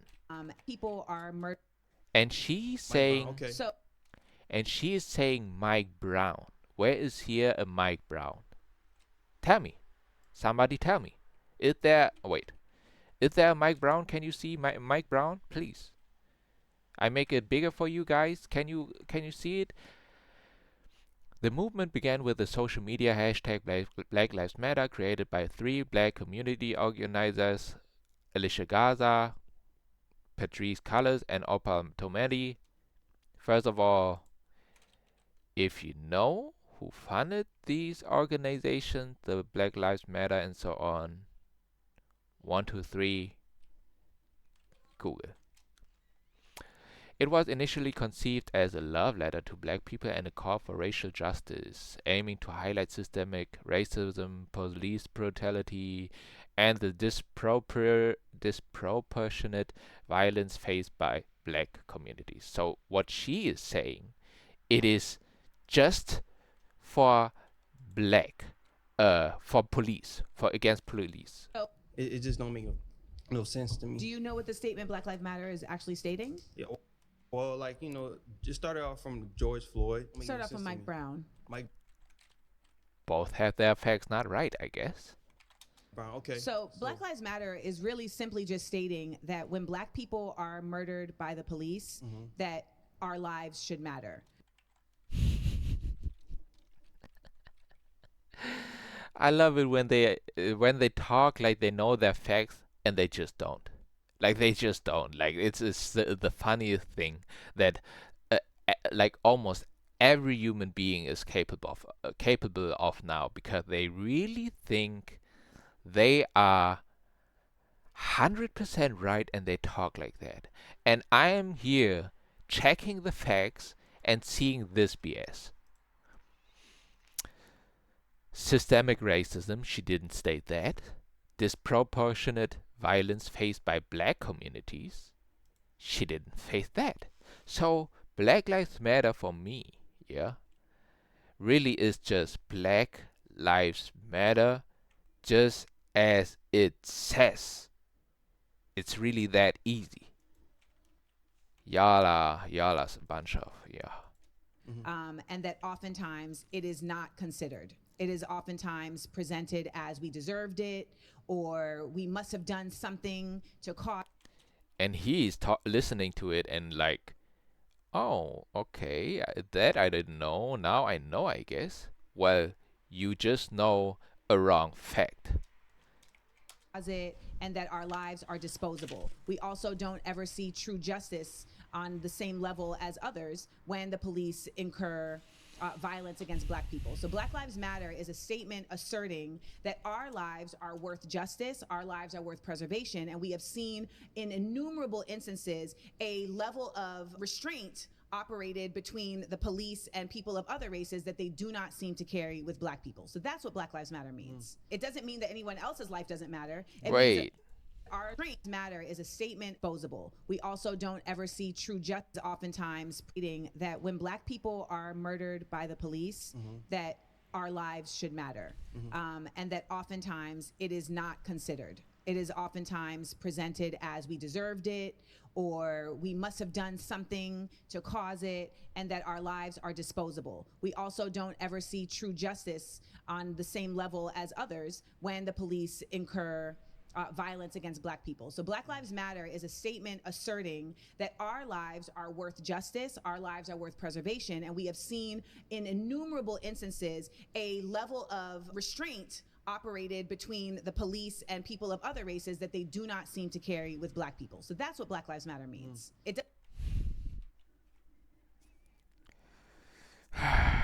I'm done with her. I'm done with her. I thought she would know her facts and so on, and then Jubilee fact checking her. I am fact checking her. Guess what? Jubilee should have fact checked this one, Black Lives Matter. But I guess Jubilee doesn't want to fact check Black Lives Matter because this is a little bit, Doesn't mean that anyone else's life doesn't matter. It means that ours matter just as much as their lives. That's good that you cleared it out for people. Yeah, that's good. That's good. I appreciate you. Now, as it comes to New Orleans, tell me this. Well, first of all, it was, I think it's the senator of Louisiana who literally made a campaign ad, Kennedy it was, that said, do you want Louisiana to be run by crackheads? Like he said that, like straight they up. They have a bunch of them there. Yeah. So here's my question about New Orleans. Would you say that New Orleans gets, that particular areas of New Orleans, for instance, like the Ninth Ward? The Ninth Ward is crazy, but I'm just saying they crazy. Would you say that funding and attention is dispersed equally across New Orleans in terms of resources? Because I know that from living through. No, it's not. Like, it is never ever dispersed equally. Like, you can see it in New York. There are people that are rich AF. Then there are some people that somehow still manage to make it, but struggle also. And then there are just poor and the crazy people. Guess what? It will never be equally as long as we have that system. Because this system only works if only a few are rich and the others are poor. But the upper class, the middle class, are really good educated now. They know how to get money now. And that will be a problem for these high riches. Because nowadays the high riches, guess what? Elon Musk, Mark Zuckerberg, Jeff Bezos, and so on. These are tech elites. I call them tech elites. And these are a different kind of species because they actually can influence us in a way that is still pretty good. You know what I mean? Like Elon Musk with his X. Guess what? It is really, really good. And I'm telling you, if Elon Musk is somehow just gets somehow killed, we will all know who it was and everything. Like, because they are so smart that they have cameras everywhere. When they probably get killed, there will come like a video coming out from Elon Musk and just telling, like on One Piece, saying, when you see that message, they got me. They killed me. And now I just have to tell the whole secret about it. And I can really see it, that Elon Musk will do it. Somebody who is a tech genius will get killed and they will expose everything to the whole world. Just like in One Piece. Like, let's not underrate One Piece, bro. Wow. Through Katrina, that is absolutely not the case. I agree with you in that case. Everybody's not equal when it comes down to resources. For sure, I agree with you. Here's the thing I want to just impart is that I think that we have a very distorted version of what resiliency and what restorative practice is. Yeah, talk about we, because it's you also. Is because we live in a time where we're seeing so many things happen so fast. So like we've seen technology like advance so fast, right? Like we have seen just our lives shift so fast that I think that we forget that as humans, our ability to recalibrate, to heal from trauma is simply not the same as the things that we are watching in technology. And so we cannot just casually think that people just get over things. Katrina, people in New Orleans are still reeling from Katrina. Yeah, they are. That's true. That's true. You know what I That mean? is true. So yeah, when we talk about the amount of crime and violence that is still living and happening explicitly in Katrina, we have to also talk about the amount of trauma, the amount of drug use, the amount of policing, the amount of all of these things that physically harm people across the world, not just in the United States, across the world, in communities that are not being served, and how those communities never get the chance to quote unquote pull themselves up by the bootstraps. Yeah, I agree. I personally agree. Yeah. Oh, okay. Yeah, I agree. Yeah, that for was sure. fun. Yeah, of course. Yeah. Thanks, Josh. No problem. Hey, before we go any further, we want to take a moment to say Straight Arrow News, break the bias, deliver the facts, or click. Thanks again. Wait. Let's get into it. My next claim is systemic racism.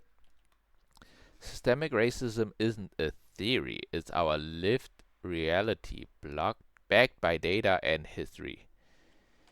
Funny that you are talking about data, because you say statistics lie, so data is statistics, and so these can lie.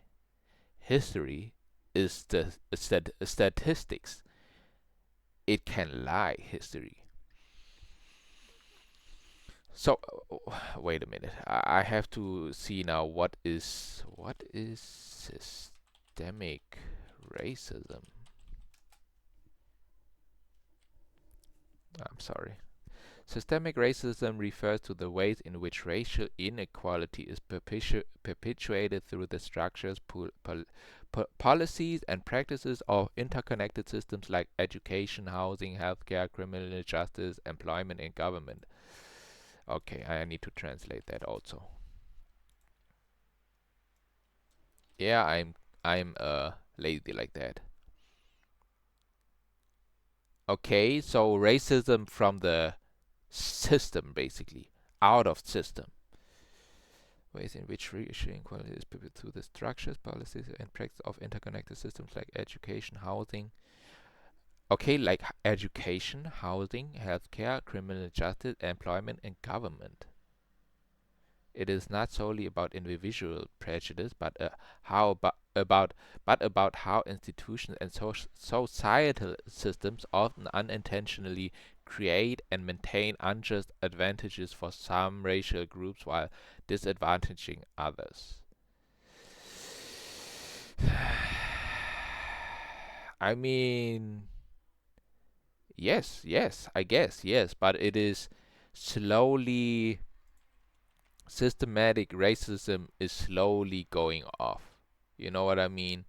But the individual racism is somehow getting up, especially with the younger generations, where they making basically fun of it, like calling black people monkey, eating watermelon all the time. I hear that all the time in the streamer world and YouTubes and so on, with Kai Tanat, I Show Speed, and so on, Black Boy Max, who else? Duke Dennis, and so on, like eating fried chicken all the time, and so on, and little kids saying the N-word because these are their idols. Kids are just copying it. So if that's also systemic racism because it's basically in the system of social media, then yes, it is. It's not just a theory. No, it's not. And whoever is arguing about it, I don't know. Racism isn't a theory. It's our lived reality backed by data and history.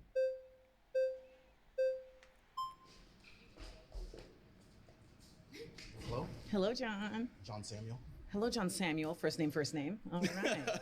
Blame my parents. Hi, parents. I want to listen to you first. Why do you feel that? Why do you feel that way? Oh, John went to debate training before he came here. Okay. Ultimately, I feel that way because it's simply just facts. It's in the books, and that's why there have been laws to challenge it. There have been innumerable instances where actual systems were created specifically for the impediment of Black people to advance. We have also seen numerous instances. Wait, I need Ultimately, I subtitles feel for that way that. because it's simply just facts. It's in the books, and that's why there have been laws to challenge it. There have been innumerable instances where actual systems were created specifically for the impediment of Black people to advance. We have also seen there have been innumerable instances where actual systems were created specifically for the impediment of Black people to advance. We have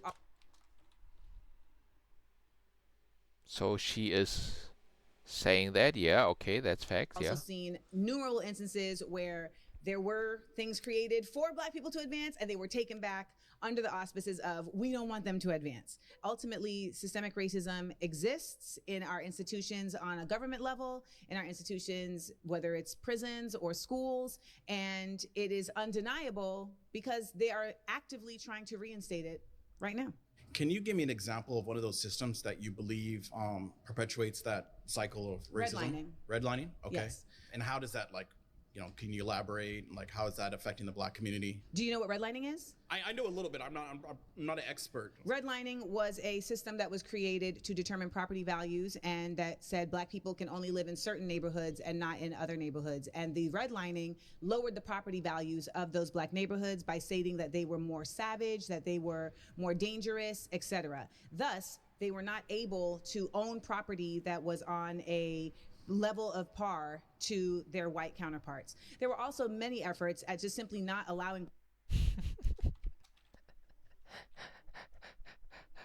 Bro, because come on, like,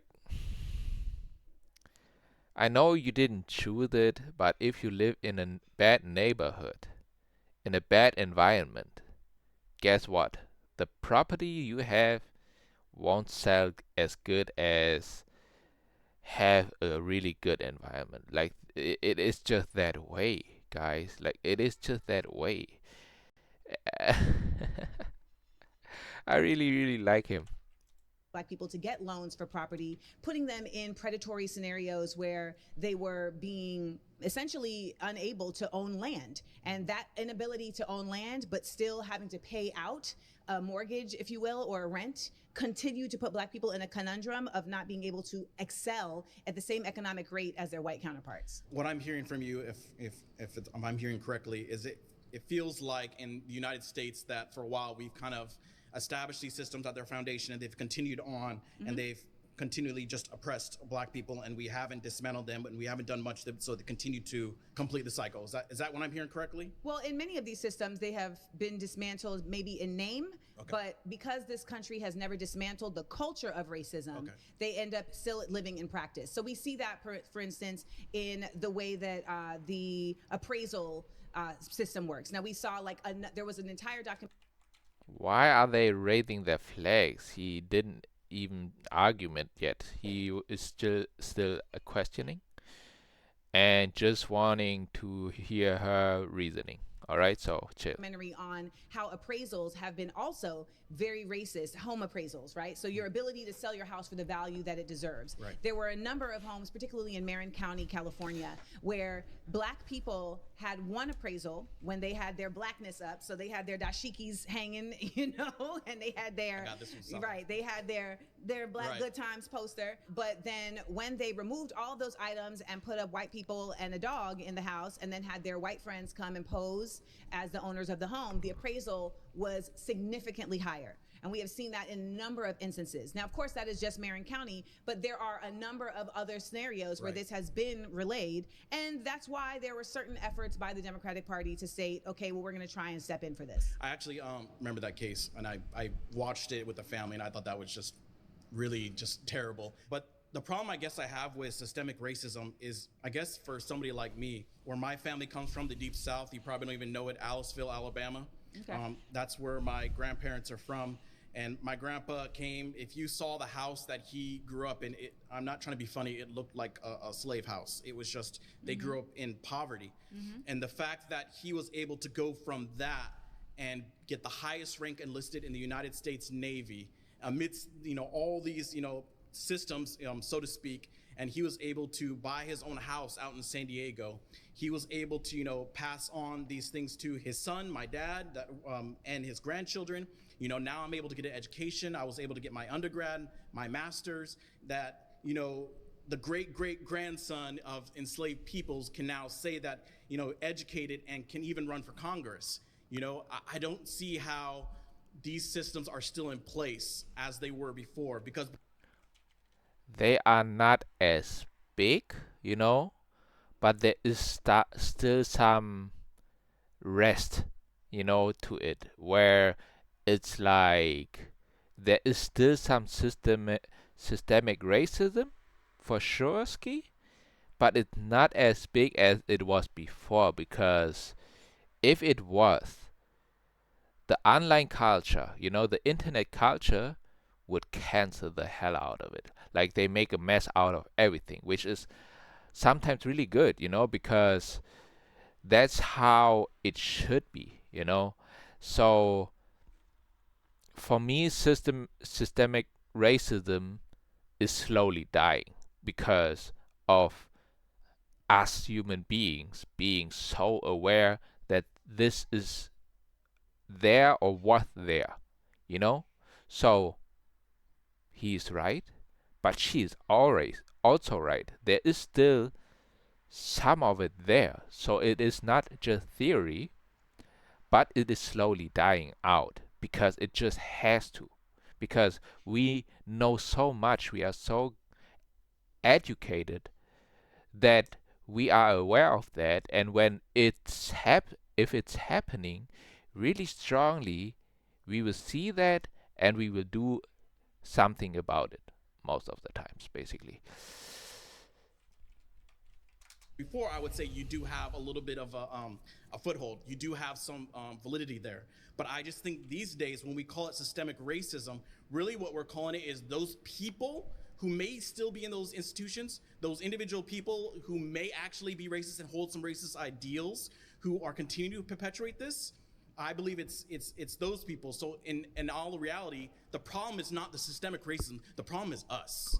The problem starts with us, with those people who are perpetuating these, racist ideals.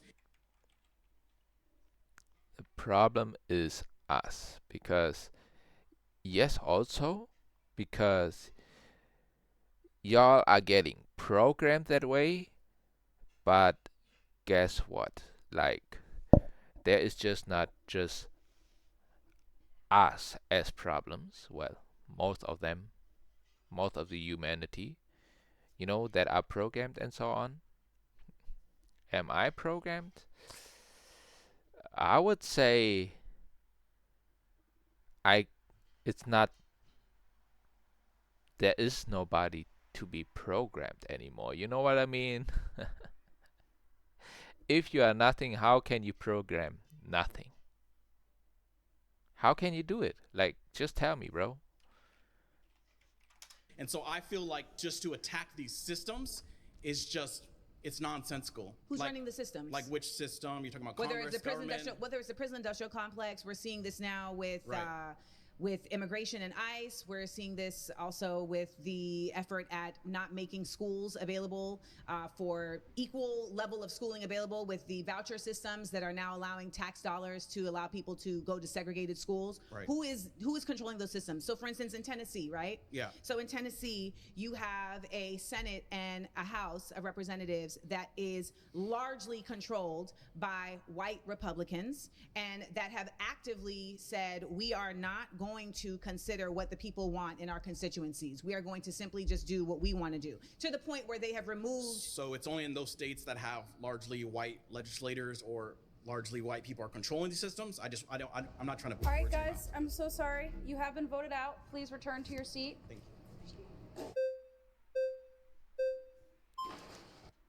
Why is she sitting like that? Like, okay, if you want to ask me why I am sitting like that, because as a reactor, future streamer, future making podcasts and so on, I am sitting like that all the time, which is bad. I'm just sitting on my butt all the time. So sometimes I just need to lift it up a little bit, so I'm like let my butt breathe a little bit. I don't want to have a stinky butt and so on, and I need to like stretch out a little bit. You know what I mean? Pause, by the way. So yeah, keep on doing. So to go back to your claim, you basically said something about Tennessee and how they said what exactly. You said they are not in favor of what their people said, or? Yeah, Tennessee has actively said, we're not really listening to our constituency. We're not even going to allow them in the gallery when we're voting on certain issues. So for instance, like when it comes to like guns in the classroom, like the constituency very largely said, we do not want guns in the classroom. And they were like, well, we don't care. We're going to do it anyway.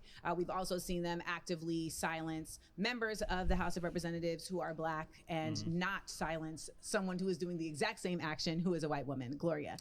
Shout out to the Justins. You are right, actually, on this aspect. I did actually remember who are Black and not silence someone who is doing the exact same action who is a white woman, Gloria. Shout out to the Justins. You are right, actually, on this aspect. I did actually remember a time where 2 Black Democrats, I believe, were actually not allowed to speak, and that was interesting. And I found that really insane, considering they're representatives of the state. Yeah. So no, I totally can get where you're coming from, but I don't think that's a institutionalized problem where it's a law per se. I think it's more so a personal vendetta in a way. What's the difference if you are a lawmaker and you're exacting your personal choice through impediment of law change? So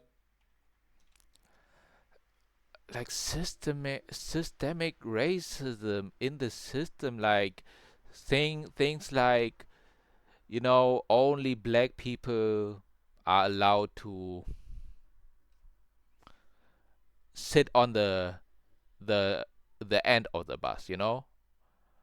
Like this doesn't exist anymore. And I can't think of something. All right, let's ask ChatGPT. Does systemic racism in the USA or all over the world? In the USA still exist? Let's see what yes, systemic racism still exists in the USL. While progress has been made over decades through civil rights legislation and social change, systemic racism persists in many areas of American life. Some key examples: criminal justice. Black and Latino people are disproportionately stopped, arrested, sentenced more harshly, and more likely to experience. Oh yeah, that's true.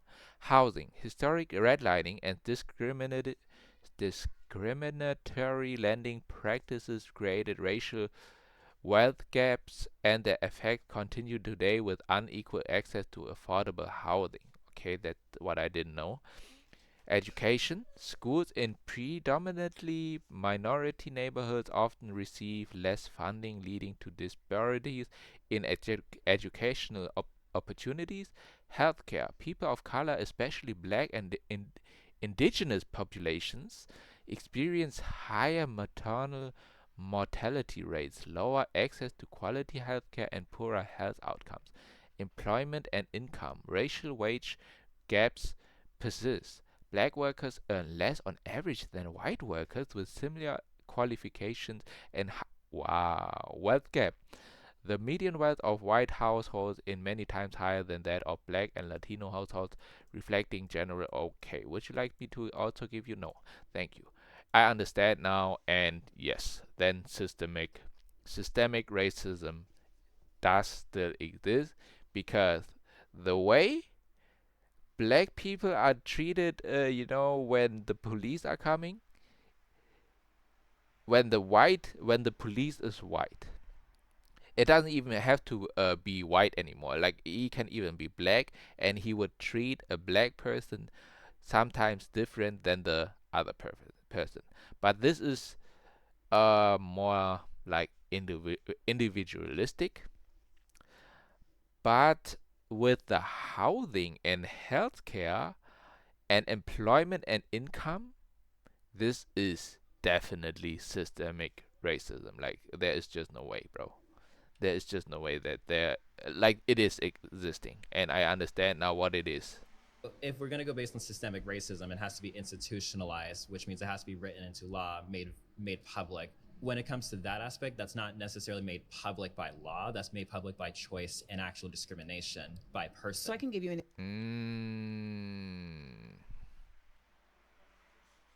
But what about institutions that are hiring people? I guess they are also just persons at the end of the day, maybe entities, but not like government and the law, right? example in Tennessee. Okay. So, for instance, in Tennessee, we can say that they are put into law that now tax dollars, the public's tax dollars will be supporting voucher systems. The voucher systems for the schools allow parents to choose whatever school they want their child to go to using taxpayer money. And these schools can be private schools, and private schools are not in any way limited from creating systems of segregation. And this is actually how segregated schools was carried out previous to Brown versus Board of Education. So this is a systemic example. We also can acknowledge that systemic examples come from not always it being written into law. And I think that is a real straw man argument. Not always example. We also can acknowledge that systemic example. So this is a systemic example. We also can acknowledge that systemic examples come from not always it being written into law. And I think that is a real straw man argument for the way that a lot of colorblind racism is carried out in the United States. And what happens when we do that is we ignore the fact that the most of the people making the laws are not going to put their racism on the books. Oh, that's true. Obviously not in the United States. And what happens when we do that is we ignore the fact that the most of the people making the laws are not going to put their racism on the books. Oh, that's true.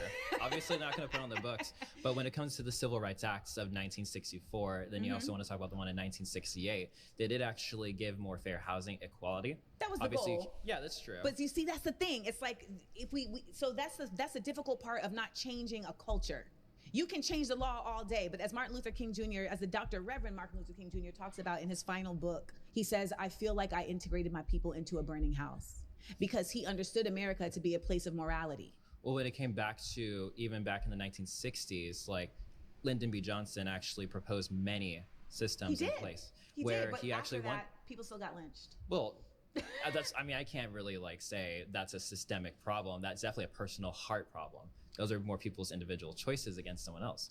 But when it came down to, if the system that's in place does not incarcerate those people or create any repercussions for those actions, then it is systemic. Because when you don't allow for there to be repercussions for harmful behaviors of a people, you're literally saying our system is okay with this. So that's what Black Lives Matter is about, right? Saying okay, if police are going to act in this way, well, there should at least be fair repercussions across all people that they're doing this to, and they're not carrying out those repercussions for Black people. Why?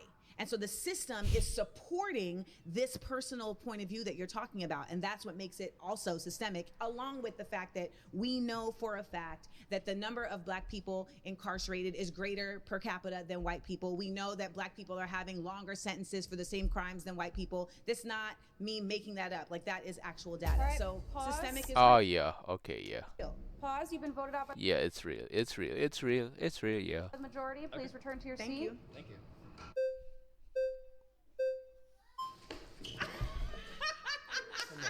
All right, how you doing, Amanda? I'm Ryan. Ryan. Nice to meet you. Thanks for being here. All right, well, what I would say is, as far as systematic racism, right? I think most of us would agree that at the very least, it has occurred in this country. Okay. Right? We've had slavery, we've had Jim Crow segregation, all these different things. Yeah. I think my argument would be that right now, I just want to shout out to all the 20 Black conservatives and the Black radical, right?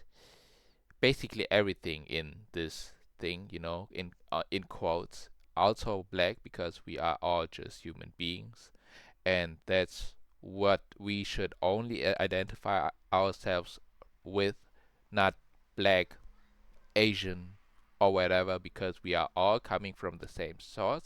But what I was wanting to say is, y'all are very, very, very well educated. intellectually. Like, there's no doubt about it. And just to see that is already really nice to see, like having such discussions, and making these discussions are already pretty good. Still, y'all are not looking at the bigger picture, all right?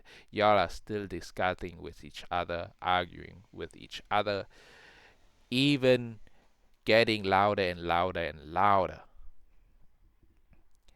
Where I'm like, y'all are intellectually very intelligent, more intelligent than me. I can even admit it. Like I never was the most intellectual guy, but at least I can see the bigger picture.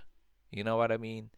I know understand like this is what it's about, but y'all could bring that argument up that there is a bigger picture. We shouldn't fight each other.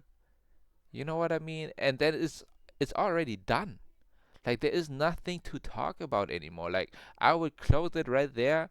After what I said, drop the bombs, ready to go. Then I'm leaving, bro. Like I don't give a fudge. In modern America, I don't think, at the very least, it's not as prevalent. Like I don't even need to hear all that. You know what I mean? But I first of all, it's how to say, like it's also nice to know a little bit of the facts that are there. It's like good to know these facts, but y'all are thinking everything y'all saying is basically facts when it's not always facts. And if I say something that is not a fact, tell me. But to be honest, sometimes I also give off opinions, which I know. Like I am aware of that. But anyways, y'all are just still fighting each other, As it has been. arguing with each other, and y'all are eager to argue with each other. Like red flag. I want to talk now. I want to argue now. All right. Where it could stop us from being successful. Okay, I would say that it's not a thing anymore where it needs to be talked about so much and so much attention focused on it. I don't think that currently there is systematic racism to stop us from being successful. Different things. Yeah. I think my argument would be that right now in modern America, I don't think, at the very least, it's not as prevalent as it has been to where it could stop us from being successful. Okay, I would say. Yes. Yes. Yes. Go on. That it's not a thing anymore where it needs to be talked about so much and so much attention focused on it.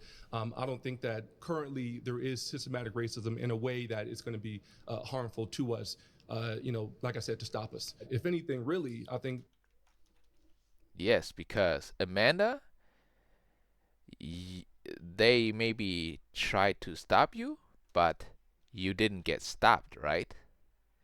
Like you still got successful, right? Like this is the thing.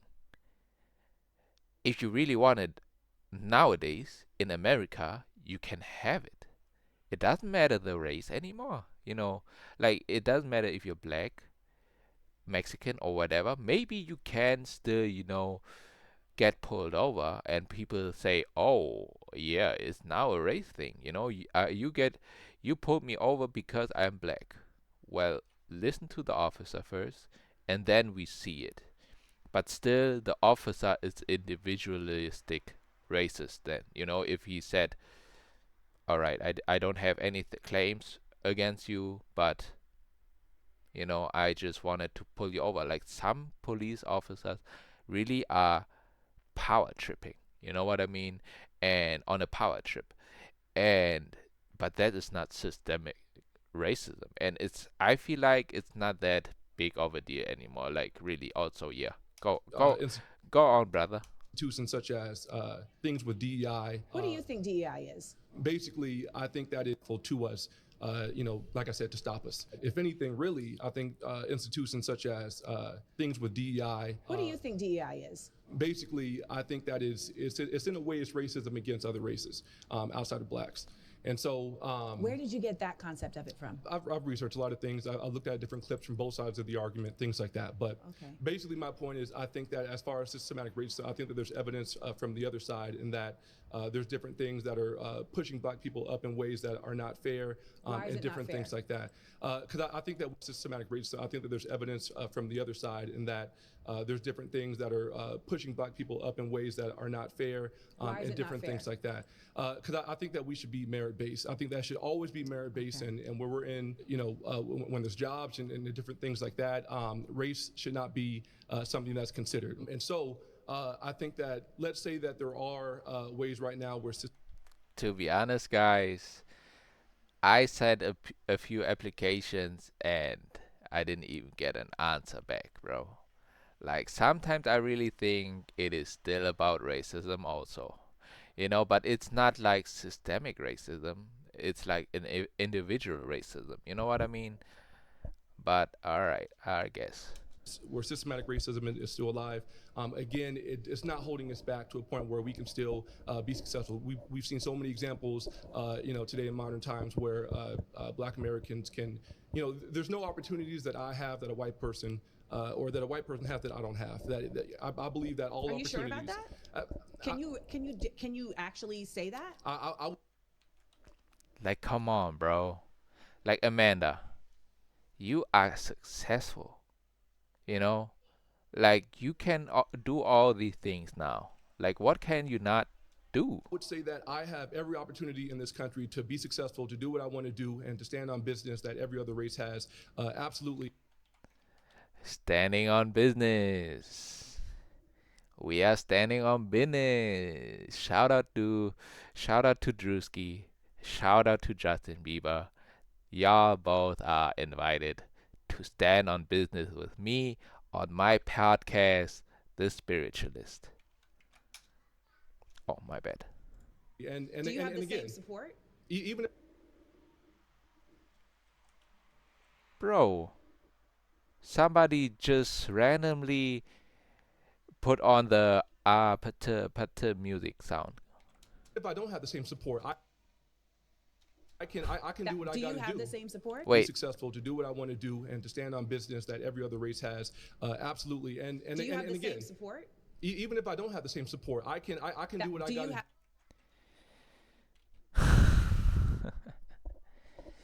do. The support of Black people for Black businesses, you know how strong that is? Do you know how strong that is? And even if it's not Black people, there are so many people, for example, my sister, who stand up for y'all, and support these businesses because they are Black owned. Black people owned businesses, and it's not just Black people who are supporting it. It is the whites, it is the Hispanics, and so on. It is the Asians, the people of color. And white people, like whites are also people of color for me, who are supporting you because you are Black people owned, even if it's Asian people owned, if it's Hispanic people owned.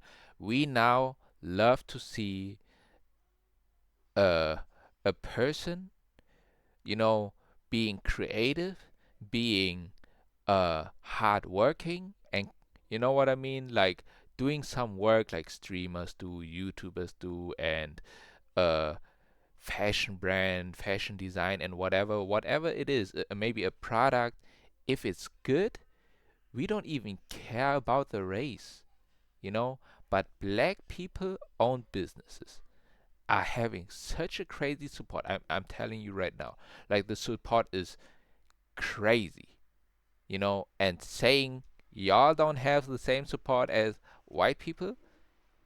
Now, I would even argue that you have more support now than white people's businesses. But hey, that's just me. Same support? I probably have more. I can have more support than others. Support? I have excellent community support. That's absolutely. Lucky for you. Sure. Yeah. Where did you grow up in a lower income, middle income, high income community? It was middle income. Okay. Yeah. So again, I think that even those who grow up in he said he has excellent support, bro. Wait, what did he say? Sure. Yeah. Where did you grow up in? Do what I Do you gotta have do. the same support? I probably have more. I Do can you have have the more same support than community others. I probably have more support than others. Hey, that's the Black King talking right there. You know what I mean? support? I have excellent community support. Excellent community support. Hey, brother, I don't know what business you are in, but you have my support too. Black Lives Matter and so on. Absolutely. Lucky for you. Sure. Yeah. Where did It's not even that much of a luck anymore, because we all know about slavery and so on and what happened in the past and so on. We have empathy with y'all and so on. Well, you know, and the support is amazing.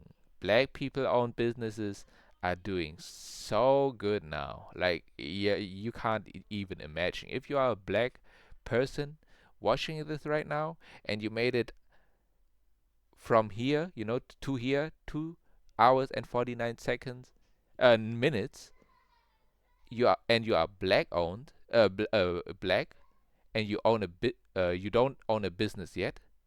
Try owning a business, and just do it and see how your own race and other races are supporting you if you're doing it good, of course. you grow up in a lower income, middle income, high income community? It was middle income. Okay. Yeah. So again, I Like, think why do you ask that question? Like, why is that relevant? You're like, oh, he is right with everything, so let's ask him how his income is.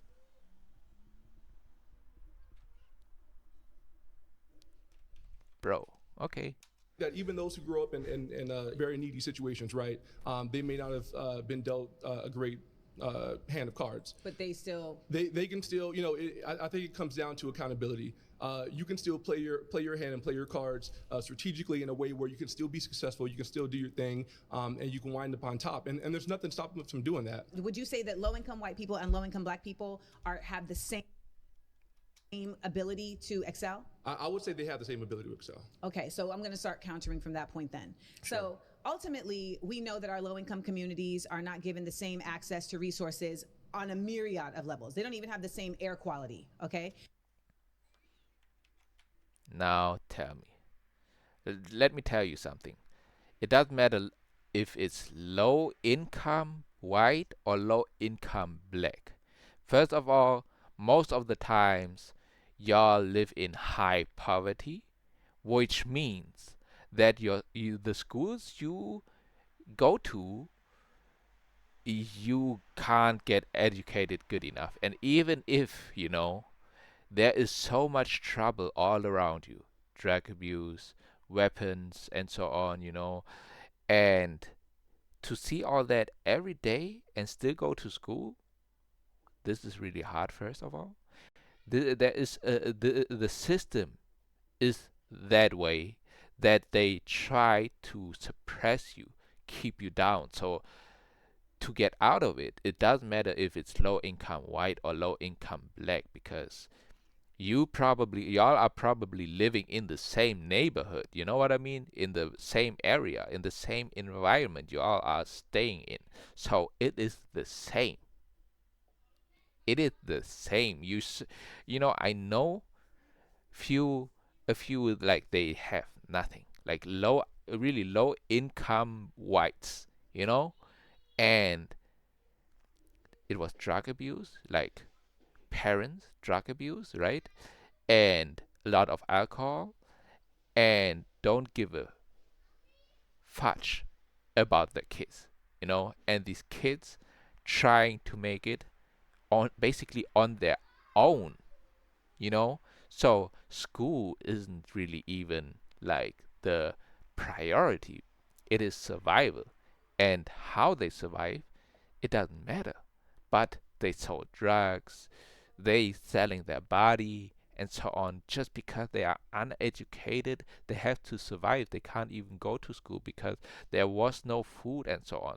Like, and y'all are telling me like this is not equal. And we are talking in Germany, bro. In Germany, bro. And this is in the USA, so it is almost equal, yes. We know that low-income communities in general are also going to be much more policed than other communities. We know that policing as it exists in the United States came from slave catching. So even the tradition of policing comes from protecting property, not protecting people. Okay? So let's start there. When we talk about low income, like the working class Black people in this nation, we know that they have never been considered, ever, whether they were slaves or not. They just weren't considered. And we also know, as our brother Isaiah pointed out, that there are still people in very powerful positions that hold very personal positions as it relates to racism. And so in that way, they are impediments to someone moving forward. When we talk about DEI, the concept of DEI is not about lowering a standard. It's about widening the options. So we live in a nation that I feel like a lot of y'all are looking at the United States as a long history of something. We have a short history.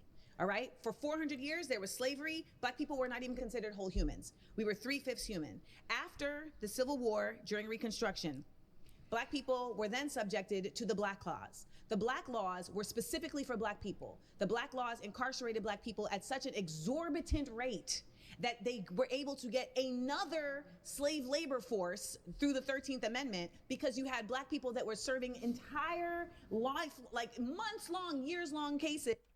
Now here we go with the slave history again. Like, come on, bro. I mean, years-long sentences for jaywalking. So when we look at these things, we act as if, well, why can't we just get over that? That's 2 generations previous, okay? So if a father in the night, can't we just get over that? That's 2 generations. Now she looks, what? Oh my goodness. Oh yeah, okay. In the United States came from slave catching. So even the tradition of policing comes from protecting property, not protecting people. Okay? So let's start there. When we talk about low income, like the working class Black people in this nation, we know that they have never been considered, ever, whether they were slaves or not. They just weren't considered. And we also know, as our brother Isaiah pointed out, that there are still people in very powerful positions that hold very personal positions as it relates to racism. And so in that way, they are impediments to someone moving forward. When we talk about DEI, the concept of DEI is not about lowering a standard. It's about widening the options. So we live in a nation that I feel like a lot of y'all are looking at the United States as a long history of something. We have a short history. All right. For 400 years, there was slavery. Black people were not even considered whole humans. We were 3/5 human. After the Civil War, during Reconstruction, we have a United States as a long history of something. We have a short history. All right. For 400 years, there was slavery. Black people were not even considered whole humans. We were 3/5 human. After the Civil War, during Reconstruction, Black people were then subjected to the Black Laws. The Black Laws were specifically for Black people. The Black Laws incarcerated Black people at such an exorbitant rate that they were able to get another slave labor force through the 13th Amendment, because you had Black people that were serving entire life, like months-long, years-long cases, years-long sentences for jaywalking. So when we look at these things, we act as if, well, why can't we just get over that? That's 2 generations. That's what I just wanted to say. She looks cute, bro. Like, if you ever see that, and you're single, please just let me know. You know what I mean? I'm tired of them arguing. I just wanna have fun, I just wanna mess around a little bit, No, I'm just kidding. But hey, I never dated a Black woman. I never dated a Hispanic woman. Ginger.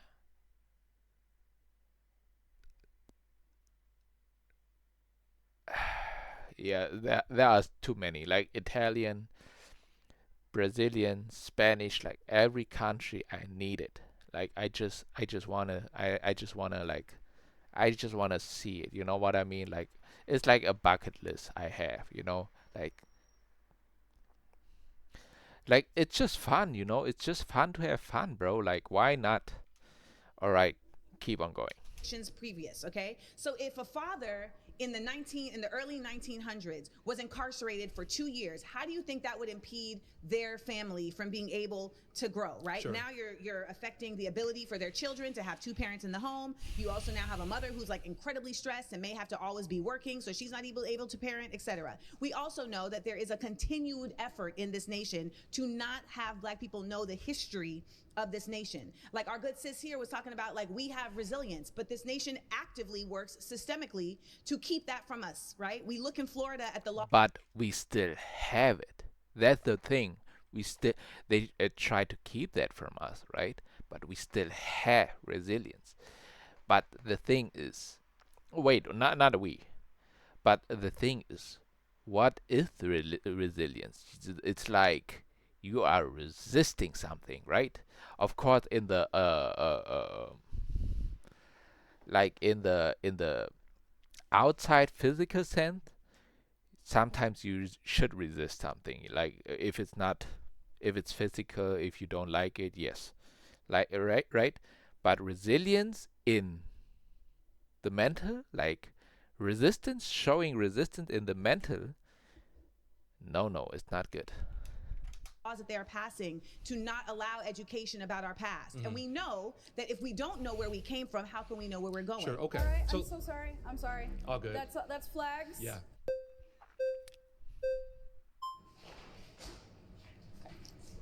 Hi. Hi again.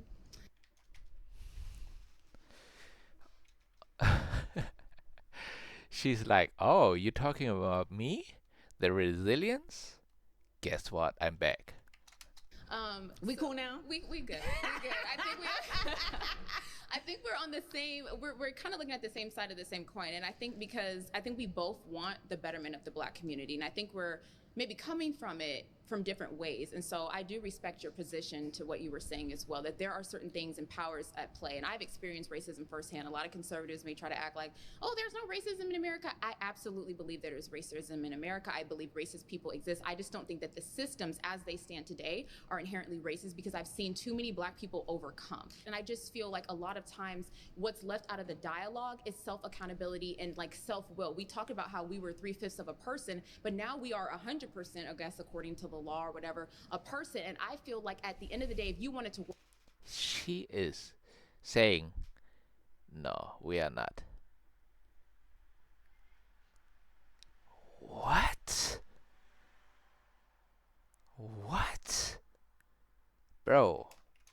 walk out here right now and decide, you know what, I want to change my career, I want to do that, you can. And that's why so many people, and Nigerians come here, and Indians come here, and so many people who are not white, who are supposed to be discriminated against because they're not white, they come here and they become doctors and lawyers. Why? Because to your point, there's community. There's a sense of pride about, you know what, I got to go honor my parents back in Nigeria. I'm part Nigerian. I have to go honor my parents. I have to go honor my elders. They're not twerking and shaking booty. They're getting They are literally twerking and shaking booty in the Nigeria. Nigerians I know ain't doing it. If they are we twerking and shaking, but literally they learned doctors it from Africa. They're doctors twerking and shaking We literally booty. So have maybe it they from can shake Africa. because they got But the money to I back think it up. that's But do an you see what unfair you're saying? But do generalization. you see what I'm saying though? We have to be honest, Amanda. When Well, Indians as a come fellow, here, so as a fellow daughter of an immigrant, okay, right? So my mother's from Grenada. My mother did come here and was able to work and was able to get green cards Props for to her. folks. So shout out to my mom. There's a very big difference in growing up somewhere and coming from a place where you are the majority and where your people are running the show than being somewhere where your people have been subjugated the entire time your people have been but your here. mama came here and she wasn't the majority. So how did she succeed?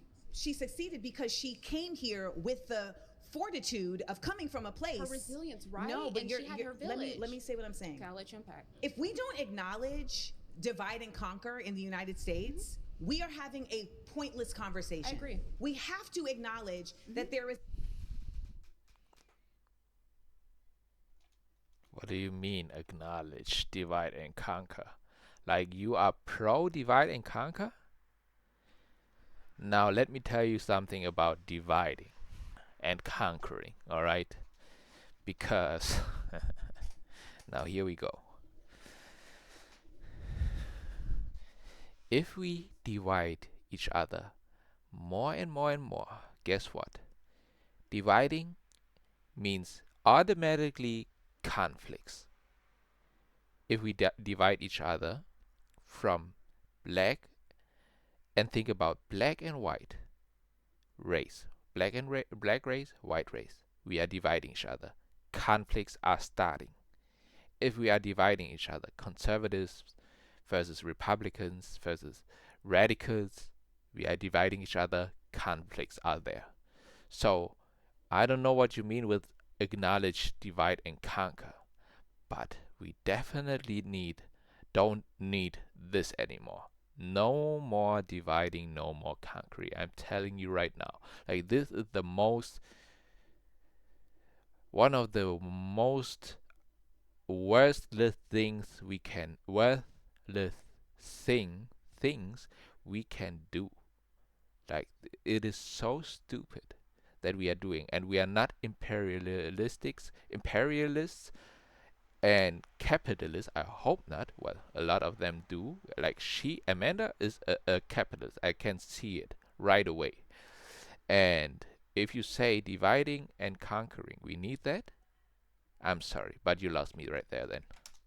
We are having a pointless conversation. I agree. We have to acknowledge that there is a concerted effort at divide and conquer in the United States. We're literally watching it happen right now with an effort to divide and conquer and have black people fighting immigrants and have black people saying that Okay, I understand.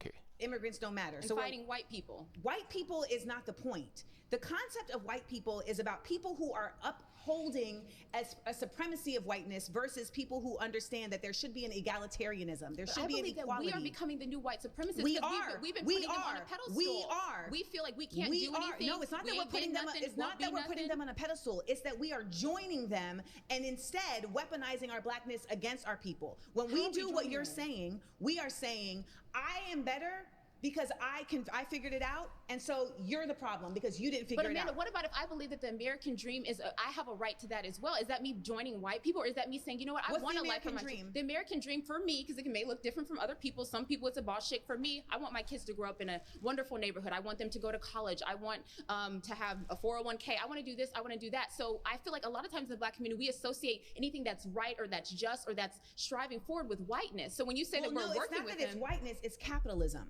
And I think that's what we have to understand the difference of. The concept of capitalism, anything that's right or that's just or that's striving forward with whiteness. So when you say that we're working with them, it's whiteness, it's capitalism. And I think that's what we have to understand the difference of. The concept of capitalism always is grounded in exploitation. But Amanda, we're sitting here benefiting from capitalism, and you know that because you would want to understand that we are benefiting. I understand that we are benefiting from capitalism, but I also understand that we would have other people and a majority of people benefit if we were not solely capitalist. That is what it. But again, she is benefiting from it. You know, she get a paycheck from it. But I mean, I'm going to be honest. You have to play the games as long as we are playing this game. You know, we have to play the games, and we have to be good at that game. To be honest, I am not like a capitalist, but I know that money is important, you know? Like, I want financial freedom. I don't want to work all my life, you know? That's why I'm doing these videos. Like, this is why I doing it so much, you know what I mean? Like, I put basically my heart and soul into it, you know? I do this every day now. And I want to do it for 20 years. So please like and subscribe. It is 3 hours now, and we are not still finished. But I have to say, capitalism, we don't need it. We don't need it at all. Like, if we were not solely capital, like that, like we don't need it at all. You know what I mean? I said it a lot of times. All right. It means to be a black radical. It's to understand that I can benefit as solely capitalist. That is what it means to be a black radical. It's to understand that I can benefit as well as others. So, Amanda, what is your solution then? Because we know that capitalism benefits us, and people are coming here every day. My solution is what I continue to say. We need to have coalition building across cultural differences, across ethnicities, across classes. And that includes collaborating with white people. I've never said it didn't. But I feel This like a lot of obsession, times- this obsession with white people fails to acknowledge the fact that there are people who benefit from white supremacy. But we who live do in not- America, Let me finish Amanda. my point. Go There ahead. are people who benefit from white supremacy that do not identify themselves as white. They don't consider that to be the most important element of their identity, because they understand that at the end of the day, we need to see each other as humans that all deserve a right to exist. Exactly. We I all agree. deserve a right to exist, and I shouldn't have to earn my right to exist. And You know, that but- is what but capitalism What makes you think does. that you have to earn it? That's what I'm That saying. is Like, what I this don't feel nation that way. is. You do have to earn it. You don't have to earn Yes, it. you do. We're That in is why we are America, Amanda. criminalizing the poor. We are criminalizing the poor on a regular basis. How so? How so? Because we're not even allowing for a wage to happen to allow people to get out of poverty. We are seeing inflation grow. We No. both have people in our family that have done it, so we can't. No, we have not had people that are done it. My mother came to America with an entire nursing degree. I can't say, oh, well, my mother did it. Why can't you? Because my mother mama was pregnant at 19 from the south side of Chicago with no degree and still made good something for of your herself. mom. That's what But I'm this is saying. the thing. So we can't your do mom it. Isn't, I'm not, it's not. The question isn't whether or not some people can do it. The question and the reality is that it is not available to everyone in an equal way. And that's unfortunate, man. But you know we live in a It's broken not a matter- society. it- I went to well, then Nigeria that's what and they're we're having the talking same about. problems, and But there's a that's bunch what of we're black people talking that are about. running It's a broken Nigeria. society. But it's the same thing in But Nigeria. and there are Nigeria black is a people in broken power- society, with black whereas people in Burkina power. Faso is not. Burkina Faso is not. That's time. My final claim is black conservative. I mean, Amanda, you know, women on women, man.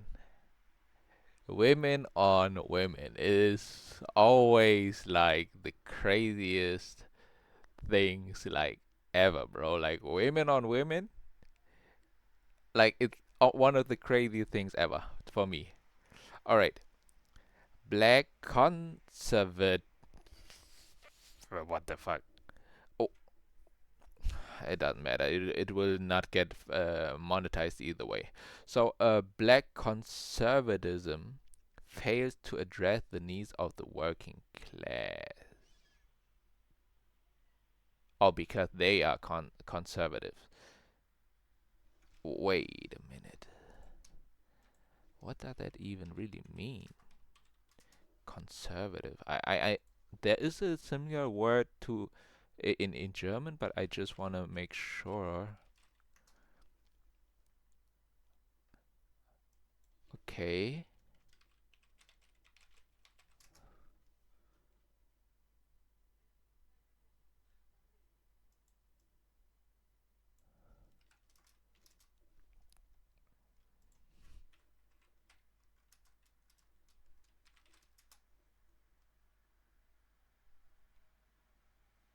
Careful, cautious, very.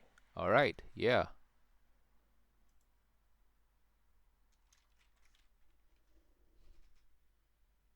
I mean, I don't see anything bad about it, to be cautious. To be aware. Wait, oh, okay. Black conservatism failed to address the needs of the working class. Failed to address the needs of the working class. Like, where do they don't address it? Burkina Faso is not. That's time. My final claim is black conservatism fails to meet the needs of the working class. Wait, this is her final claim?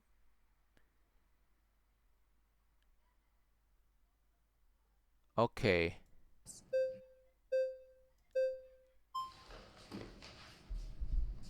Ant dog.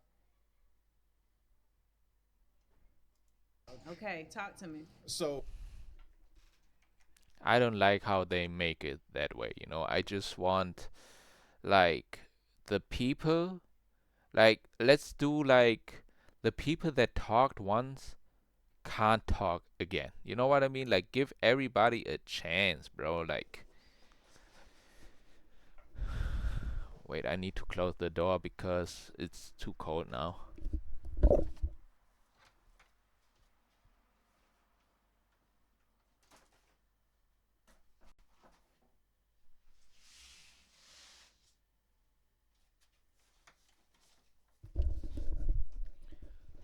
Okay. I think black conservatives, we're the ones who really want the best for working people. Like, come on, bro. Like, the working people, bro. Like, if you are one of the workers, why would you not address the working people? Why would you, you know, say nothing for the working people? You know what I mean? Like, that it doesn't make any sense. Like the claim. I think we're the ones, and like a lot of the liberals, a lot of the leftists, they wanted to do things like office work. They wanted to go reparations, try to get things from the government and get handouts. We say, hey, go out there and work. Go out there and get these jobs that are available. Work with your hands, do skilled trades. That's where a lot of us talk about skilled trades. So working class, that's really a black conservative thing, in my humble opinion. I would beg to disagree. I think That's where a lot of us talk about skilled trades. So working class, that's really a black conservative thing, in my humble opinion. I would beg to disagree. I think that would be true if black conservatism also created pathways.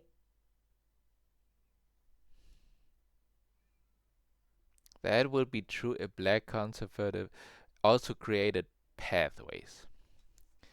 Now, we just talked about the claim is, wait a minute, black conservatism fails to address the needs of the working class, fails to address, just to address it. And now you're saying it would be true if they created pathways. Now, Amanda, I don't know you personally, but some things, of course, it is in the heated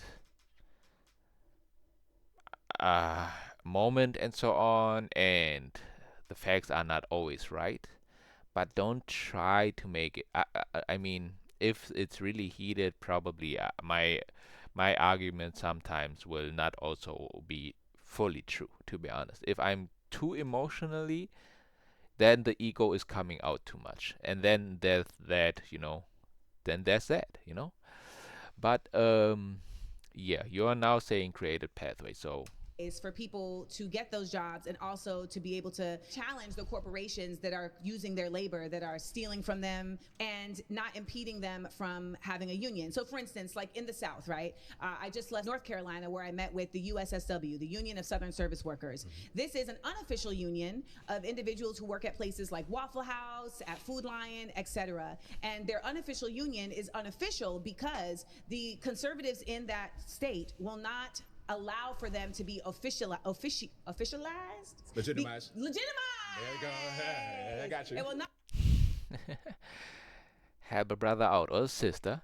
allow for them to be legitimized. State will not allow for them to be officialized. Legitimized. Legitimized. There you go. Hey, I got you. It will not allow for them to be legitimized because then they would be able to push back legitimately on the corporations to get fair wages, right? So like someone was telling me in this organization, it will not allow for them to be legitimized. Wait. Legitimized. Legitimized. There you go. Hey, I got you. It will not allow for them to be legitimized because then they would be able to push back legitimately on the corporations to get fair wages, right? So like someone was telling me in this organization that she was in Baltimore getting $15.25 as a minimum wage, and then when she moved just one state away, she was now only getting $7.25 for minimum wage, but the cost of living was the same for her. So when we talk about, the effort of saying go out and get these jobs and get these trades, et cetera, I think that is valid, but I think that the impediments by leveling up corporations and by pouring into the effort of corporations to keep billionaires, as black conservatives, you are actually cutting off the ability for those people to excel. Okay, I understand your point, but a lot of us are more about being self-sufficient. So the South, a friend of mine down there, King Randall, has a school for boys. King Randall? Wow, what? Being self-sufficient. So the South, a friend of mine down there, King Randall, has a school for boys. He's 22 years old. He has a bunch of kids living with him. He's teaching them physical skills they can do. Okay, yeah. being a mechanic, working on your car, working on your house, building things with your hands. So you don't got to worry about corporations. You could be your own man. You could be your own woman. And also, didn't you also say earlier that you're against unions? But are you for them now? No, I never said that. Oh, so you're for unions? Absolutely. So when the unions keep black folks out, you're for that as well? Because that's traditionally what they've done, keep black folks out. When the unions keep black folks out, you're for that as well? Mm. Because that's traditionally what they've done, keep black folks out, correct? Obviously, I am not. Systemic racism. Amen. Shout out to you, bro. For that. The reality is that unions have definitely in the beginning kept black folks out. And the reason why they were keeping black folks out is because after the Civil War, when there was Reconstruction, you had all these black people that had been used with free labor and they had skills, right? Whether they were a blacksmith or a carpenter or whatever. However, they could not get jobs because the white people who now had to fend for themselves, if you will, because they didn't have slaves, they had to go and learn all these trades. Right. And so they actively kept black people out of those jobs. And then what they would do is that when they would, as a union, say, we're going on strike, the black people would be like, well, we'll work because they won't let us in their union anyway. And then when they would go and actually get those jobs that the people were on strike for, they would hang them. They would lynch them. So yes, these are real things that have taken place. But we keep having these conversations where we acknowledge the past when it's convenient, and then we only She always going back to slavery. Like, it is the most important thing, because she really want that reparation handout, capitalism. Like, if you lose an argument, you just go back to slavery, basically. stay in the present when it's convenient. So you can't simultaneously say, well, everybody's fine now and there's no systemic racism at the same time as stating that there are unions that are racist and unions that aren't racist. Ultimately, there is racism in the United States. It is deeply embedded. We have seen it in a myriad of examples, even just yesterday or today. And black conservatives are working against the working class because they are actively placing their vision, their ideology of black excellence in economics solely. Well, there is. Now you talk for all black conservatives. You know that? And this is something that is already you're mistaking, because you can't generalize every how you even call it, every conservative, every politician and so on. Like, every politician is just like that, like this is basically your opinion. What really true is every politician has to be political. Like, that is true, bro. And in individual economics. And I think that's really the big difference of what we're talking about right now. You're talking about every man for themselves. Every man for themselves. No. I don't say that. Oh, you didn't say that? I say that we have to be individual as people, as black people, but still get all of us on the same page. My friend's at school, he's not just looking out for himself, he's looking for all these kids as well. So it's like, okay, I bring myself up and then bring everybody else up, rather than relying upon the corporations and white people to lift this up. That's where we come from as black conservatives. So I think there's a difference between relying on and acknowledging that there are impediments of. And I want to acknowledge the reality that we keep seeming to bump up against, which is that everybody has equal ability, and they don't. Everybody doesn't have the same impediments. So, for instance, I grew up with a single parent, not because... Me too. I grew up with a single parent, not because my father was some deadbeat that didn't have... My father has a MD from Harvard. My father has an MBA from Tufts. My dad was a firefighter, so working class, conservative. He just didn't want to be a parent. So when we... Still a fatherless child, you know what I mean? With probably daddy issues, you know what I mean? So the statistics about black people don't have a fatherless childhood is true. Like, it is crazy. Like, it really is like that. The stereotype is really there, just like Asians eat rice. Like, it is just a fact, bro. And the funny part is I grew up without a father also. Like, basically, like after 11, you know what I mean?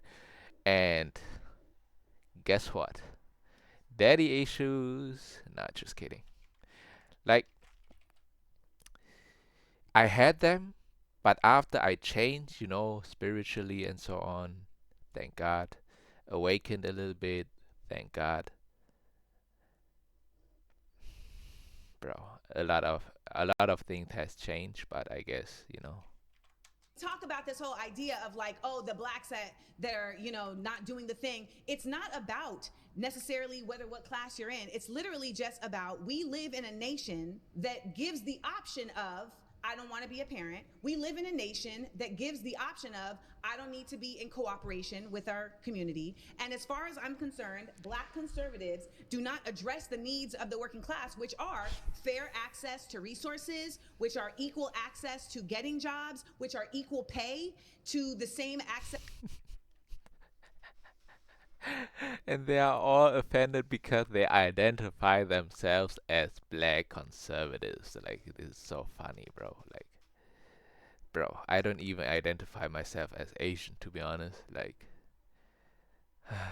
it's so funny, bro. Like, you can call me anything, bro. Like, until I get mad about these kind of things, bro, you already left and says, bro, what is going on with this guy? Like, he's not getting mad of anything, bro. Like, try me, bro. Just try me. As others, and we don't. Equal to who? Equal to other states, even. Like, there's no reality where you can say that the same amount of white people are working low-wage jobs per capita as black people. A lot of the reason is because there's such a disparate incarceration of black people that it impedes their ability to get higher level education as well as higher level employment, because we know about disenfranchisement. All right, there you go. Hi. Hi, Layla. Nice to meet you. Nice I'm to meet Layla. you. I would actually argue that the black working class is failing themselves. Wouldn't you agree that, in order to get a job Yeah. Layla. Layla? Or Lila? Because my dog, who passed away, her name basically was Lila, Elila, but Lila.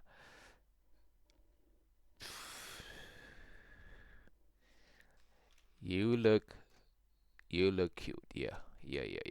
in order to qualify for a certain position and an education system at a job, wouldn't you argue that it should be based off of qualifications and not your race or identity? I've never argued that. I've never argued that to not be the I know case. that you were saying that you would argue that it should be equal, right? So you're saying that there should be black Americans in education systems, in jobs, but wouldn't you argue that they should be qualified for those positions and not just placed there because of their skin color? I've never disapproved that. Okay, so let's say that's not what DEI is. Okay. Do you know that? Well, I'm not talking about DEI right now. Well, because you're suggesting that I suggested that somebody should get a job just because they're black, and I've never asserted anything like that. I mean, I understand that you may not say that exactly, but a lot No, I of the didn't say that claims at are, all. they're pointing to that. No, it's not pointing so- to that. okay. And so that is that. I need to clear this up because Okay. it's a really important point. Okay. We live in a nation that has actively pedestaled white people. Can we all agree on that? That we In no, the past, we can't. in the Okay, past, in the but past, not currently, in the past. but not So currently. okay, fair. Okay, so how many black people are a part of this administration's cabinet? I'm not sure. Can you tell me? Zero. Can you fill me in? Zero. Who? So seems like there may be a That's couple. not a cabinet. I don't know. Scott Turner. Sure. Can you tell me? Zero. Can you fill me? So how many black people are a part of this administration's cabinet? All right, let me ask ChatGPT really quick. How many black people are part of this administration's cabinet?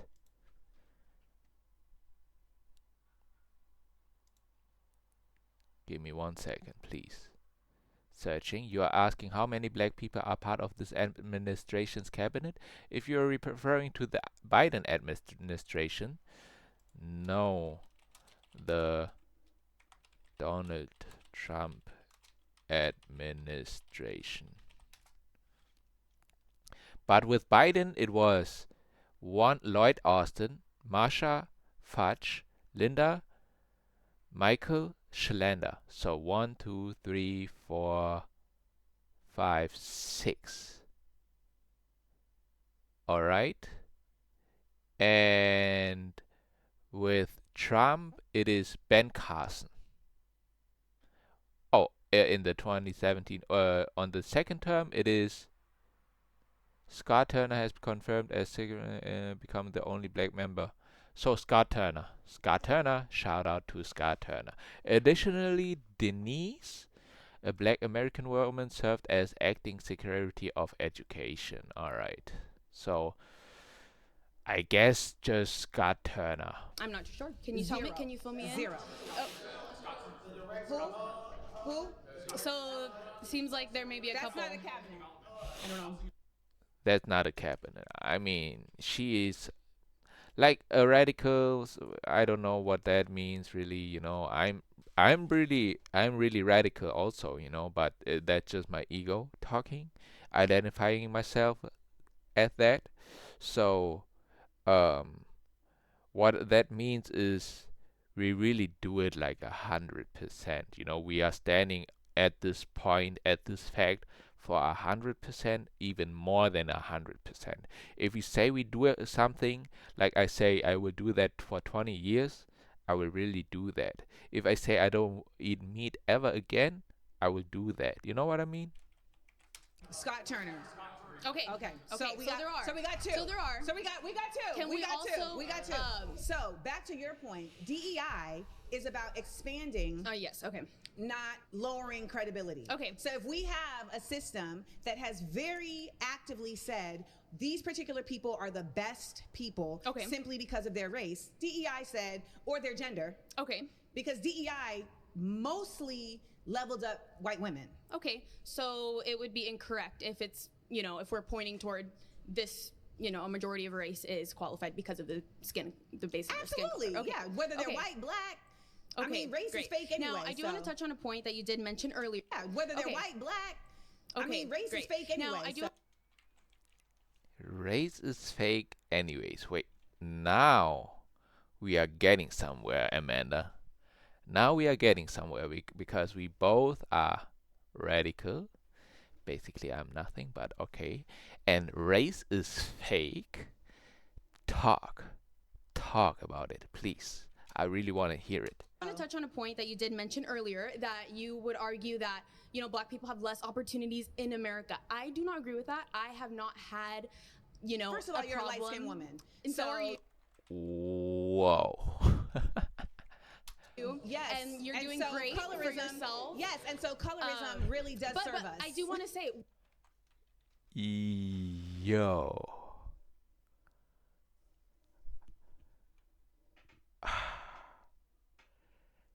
She said, first of all, you're light-skinned.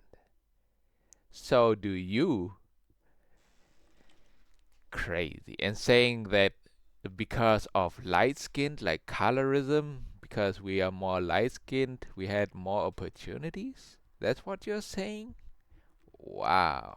All right. why do you think that is, though? Why do you think that? Do you think it's just based off the color of our skin, or do you think it's based off of the reputation that black people make for themselves? What reputation are black people making for themselves? What would you argue? Because I mean, when I look at who makes the reputation for black people? Let's look at music, for example. We already had this conversation with somebody else. Well, we're gonna have it again. Most of the people that are we? Most of the people. I'm gonna shut it down right now and let you know that the reality is that when you come to black music, for you to say most of the people, you've already lost the argument. Am I right? There is no most of the people with black people because you haven't heard of all of black music.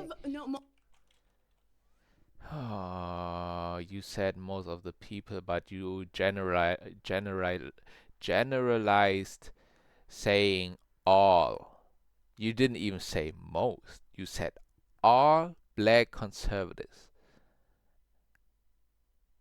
So your arguments are just out of the window, and you can run it back because I am listening, and if you say, I never said that, well, play it back. Play it back. Most of the music that is, let's say, maybe exalted or shown by the media, right? And who controls those systems? It defiles and black Americans.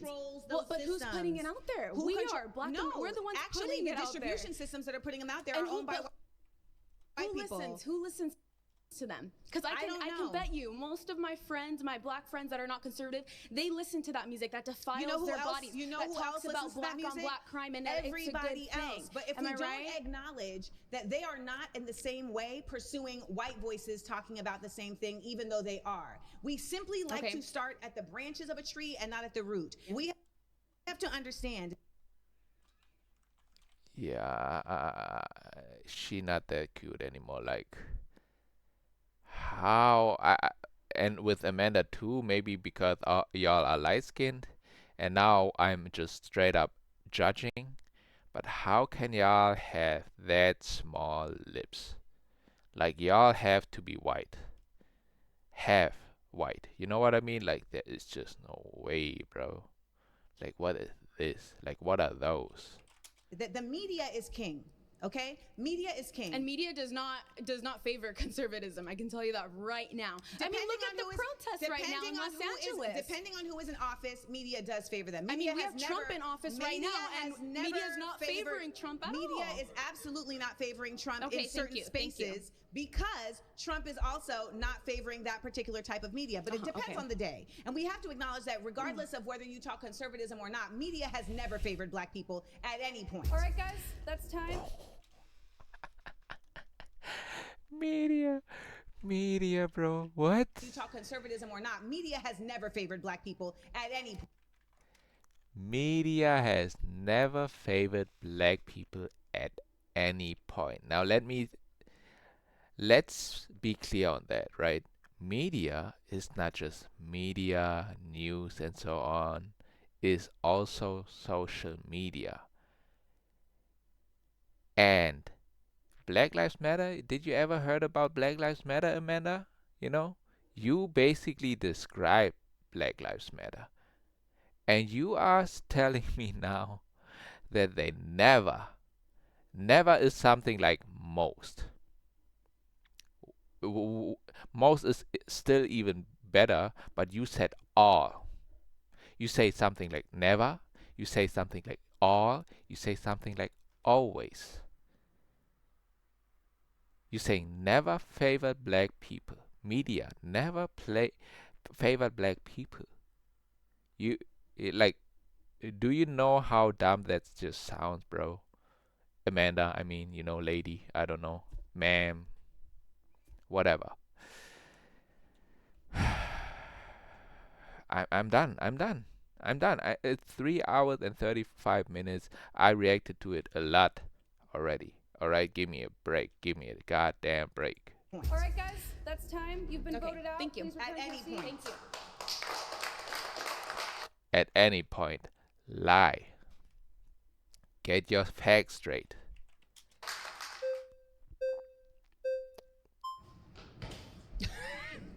I'm back.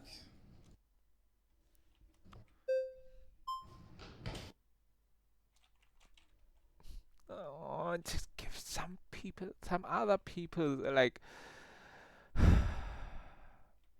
the chance, bro. Like, I'm back. So let's talk about facts. I just want to move back. Mad nuclear.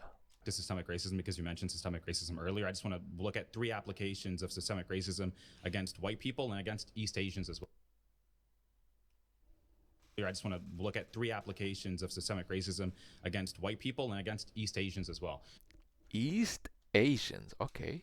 So, for example, we have the National College Attainment Network, which defines affirmative action or even race-conscious admissions as taking race as one of the factors in whether or not you're going to admit a student. And we noticed that when race-conscious admissions was out of it, black enrollment dropped 64% at UC Berkeley. And that is an act of systemic racism. Trying to look at people's races and allow them into colleges whether or not they're of a set race is racism, and it's race conscious. And Martin Luther King's most famous quote is that he doesn't want his children to be judged based on race, but by the content of their character, and the content of people's characters also includes merit. We have another example of systemic racism. Burgess Owens, he's a representative out of Utah. He's a black Republican representative. He called out the MIT president for having black-only dormitories. I mean, what does that mean? Why are we trying to segregate each other and say that black people feel safer amongst black people when the truth is they're actually actually more in danger when they're around black people. And that's unfortunate. It's sad that I'm saying this, but it's the case. And I have to say it because it's true, okay? Black people are killing each other at a vast, crazy rate. Black men rapping about it. It's savagery. It's barbaric. And we shouldn't be doing it as a people. We should try to get more Ben Carson's. Ben Carson's cousins were murdered when he was younger, but his mother came to him and gave him a book and told Ben Carson to read and study so to not be like his cousins. And Ben Carson separated two twins at the back of the head, and he's known as one of the best pronounced neurologists or neuroscientists that we've ever seen, right? Ben Carson said that slaves were immigrants. Well, they were brought here to the United States, and many of them were slaves, and we know that to be a fact. What is the difference between someone being an immigrant and being a stolen person? I mean, I understand that many people were stolen here, but 90% of historians agree that slavery would have not been possible if black slave owners... Slave merchants in Africa sold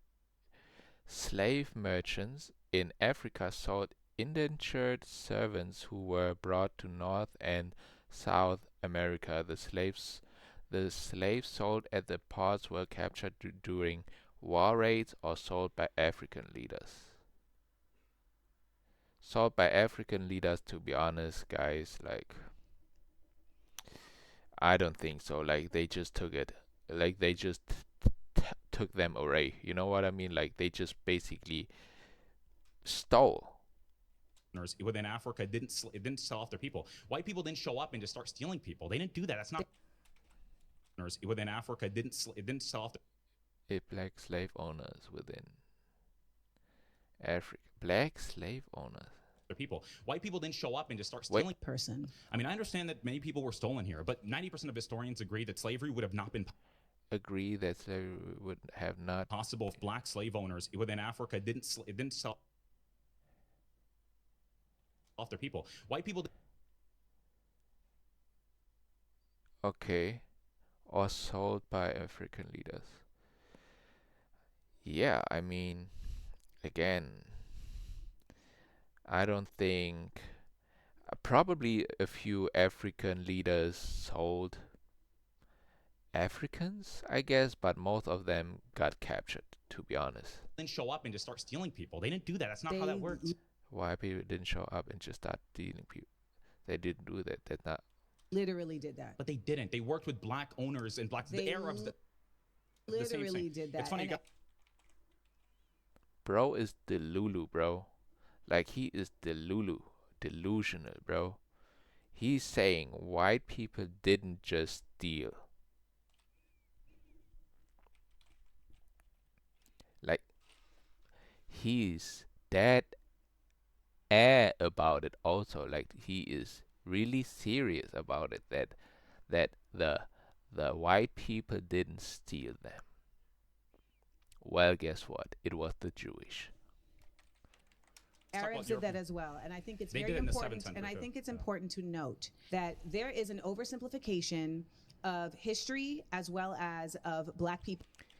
Well, according to a show I saw on America, where a black man was saying that the Jewish captured the Africans with their Jewish ships and sold them, to America and so on. I didn't say that. The black man on this particular show said it on the internet, not me. All right, just to clarify. In Africa, there's a failure to acknowledge that in Africa, black people did not consider themselves black people. That was a racial distinction that was of history as well as of black people in Africa. There's a failure to acknowledge that in Africa, black people did not consider themselves black people. That was a racial distinction that was solely created by white oppressors to legitimize slavery. Arab oppressors, actually, because the Arabs did it in the 7th century. They were the first ones. They did not name it under blackness. They simply just decided we're going to go and have enslavers. This was a decision that was actualized and then tried to be pushed forward through eugenics. Literally, there was an executive order that was passed a few months ago that said that Donald Trump wants to now control the museums because he wants to take back control of the narrative around race. And in one of these museums that they cited was that there was a display that speaks about race not as a biological thing, but as something that has just been created as a social construct. And he stated that that is an incorrect expression of race, that race is biological. But it is biological. Like, let's look at our phenotypical traits. Something that has just been created as What is going on? of the narrative around race. And in one of these museums that they cited was that there was a display that speaks about race not as a biological thing, but as something that has just been created as a social construct.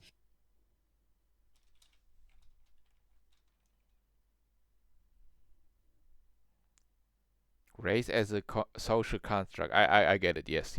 Okay. And he stated that that is an incorrect expression of race, that race is biological. But it is biological. Like let's look at our phenotypical traits, the nose differences, wow. the hair texture. It's a biological thing. Oh, Sure, there's baby. a social concept, sir, but there's sir, biological okay. differences that Sir, exist. It's you're fine. very convicted in your You look lack different. of information People can look around different. these things. All right. Let's ask ChatGPT better. Who invented race?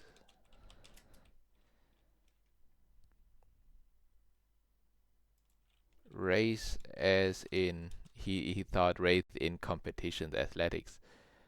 If you mean running races, if you mean race as in human racial categories, that idea was invented much later. While humans always noticed differences in skin color, hair, and culture, the modern concept of biological races was developed in the 17th and 18th centuries by European scholars like Carl Linnaeus and Johann Friedrich Blumenbach. They created classifications of humans into racial groups, which were all right. Now, let me.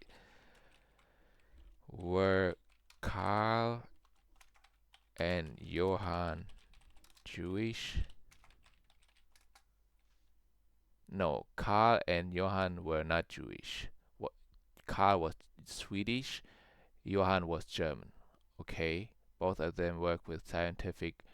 Well, all right, but they are white. All right.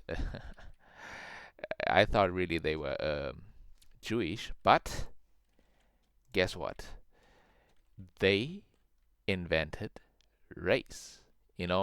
Before that, there was not such a thing like race. And spoiler alert, every word got invented. Countries got invented.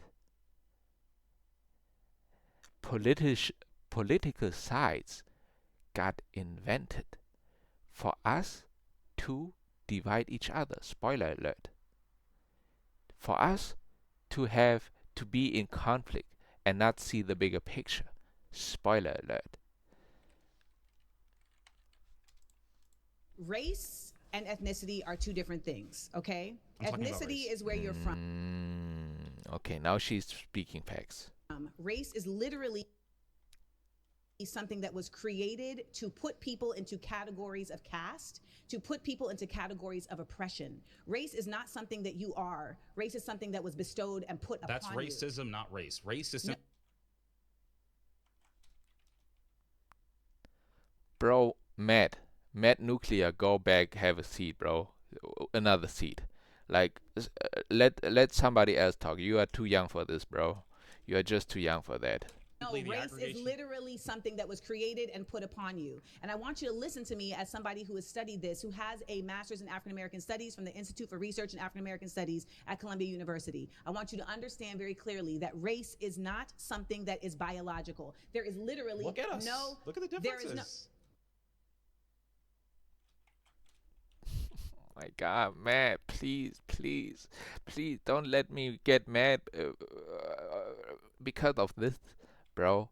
Like, I'm getting mad of you, like, for just not seeing that, bro. Like, there is many differences that are equated to ours that And has they're nothing not to do with biological? race. Melanin That has nothing to content do is with not race. biological at so all? if you have a black parent, it is biologically, but it is ethnicity. It's not race, bro. Like, listen, Linda, listen. and you have a white parent, and now you come out looking white. How is that a biological But most- proof of most your of them- race? most of them There's come no out most of them. having Stop, curly hair. stop. There's no most of them. You do Mixed not have race? anything to You're prove mixed that. race, too. I am not mixed race. My mother is black and my father is black. Well, my father is also considered black, but he's very much has a lot of European DNA. And you know what I think? I think that you are at a phase of your learning where you are a contrarian. And I look forward to seeing your development, because I have a feeling that you're actually going to flip the script eventually, because you are somebody that definitely is grounded in wanting to learn facts and wanting to learn the truths of things. However, you're currently still stuck in an indoctrinated space that is tricking you into thinking that you are something that you are not. You are a black person who is literally having to receive the results of racism, but ultimately you are of an ethnicity that has thrived in spite of it. And that is where we really exist from. And that is where our resilience comes from, in spite of systemic racism. I think our resilience is happening now. Clap it up for Amanda. That was really good. That was really a good, talk. Really. What she really said really was, we are just all human beings.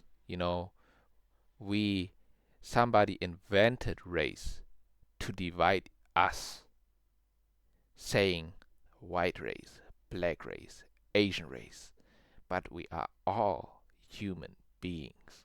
She has a degree in it, bro. Of course, it's not like she has all her facts right, but if I fact check and it is right, and then she explaining it to us, and it makes sense, best believe it is the truth, bro. I think growing, understanding the real problems, not going out and trying to protest against. You guys don't ever do this. KTS. You guys don't ever do that. KTS Who is you guys? Members of the black community that want to hold people accountable, especially black people. So KTS Dre was shot 60 times outside of Cook County, Chicago. How many BLM members came out? You earlier said BLM is about Stop referring to me as you guys. Okay, that's fine. So, for example, we had a really good example of this where it's not a police, because I remember you said... Where are you from? Where am I from? What do you mean by that? Like, what state am I from? Where was I born? Where do you live right now? I live in Florida. I was born in Angola, though. I was born in sub-Saharan Africa, okay? Right now. I live in Florida. I was born in Angola, though. I was born in sub-Saharan Africa, okay? Where did you grow up for most of your time? In Maine. I lived in North America. In Maine? Yes. And what is the population of black people in the town that you're from? It's really extremely low, but I grew up around black people, and there's a black community where I lived. And that black community that you lived in, did they teach you about black history in the United States? I Like, learned black history. Are your parents black American? Yeah, my mom is black. My father is black. No, I'm asking, were they born in the United States? No, because I wasn't born there. Oh, so you guys are all from Angola? Yes, but again, like I told you earlier, right? In terms of people like KTS Dre, they were shot. BLM doesn't come out for them, and I remember you earlier said. Think it's really hold on, can I please finish? You earlier said that BLM is worried about police, but when Daniel Penny choked out the man that we all know was causing violence on that subway train. Daniel Penny put Jordan Neely in a chokehold after Neely allegedly threatened, harassed, and yelled at passengers on a New York City subway. Neely died. Penny was found not guilty of criminal... Okay. Or when Daniel Penny choked out the man that we all know was causing violence on that subway train. He was not causing violence. He was threatening people. Allegedly threatened, harassed, and yelled. We don't know. So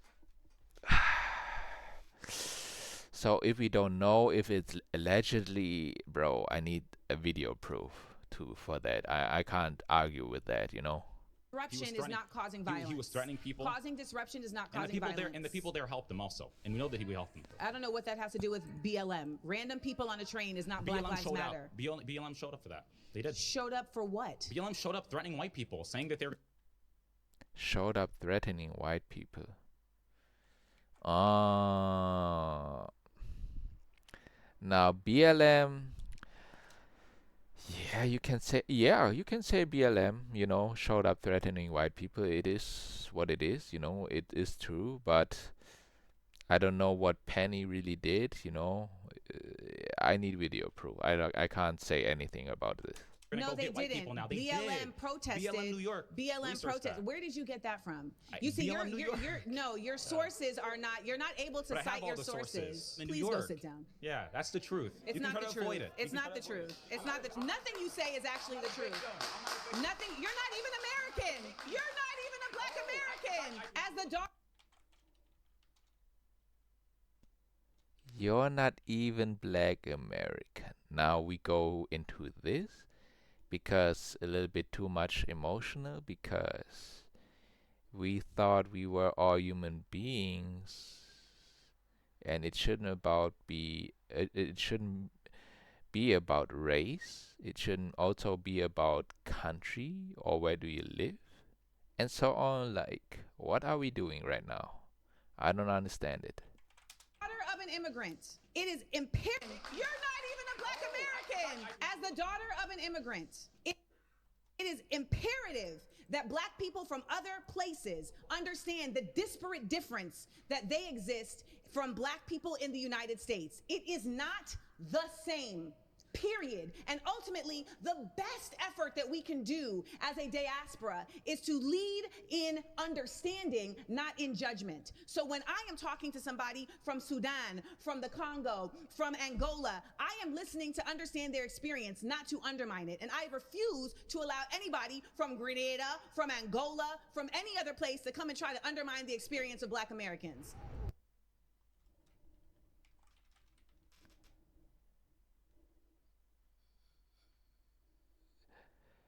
I thought we don't identify ourselves with anything, really.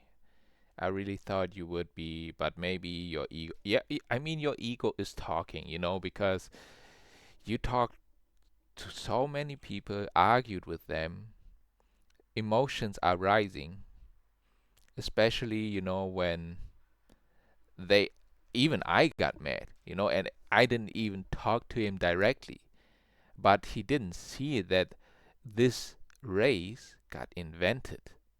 But it really does. I asked ChatGPT, and he gave me a good reason. Well, he even told me who invented it. You know what I mean? Like, this is just facts. And then her, of course, like, even me, I say it is invented because, again, every word got invented. Like, that's just straight up facts only. Facts only. But this, now she is getting a little bit petty. All right, but okay, let's go. Amanda will now choose a conservative to debate for 10 minutes on a claim of their choosing. Ooh.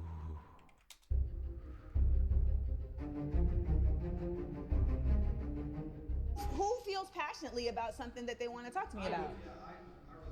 I choose John Samuel because I like his facial hair and dashiki pairing.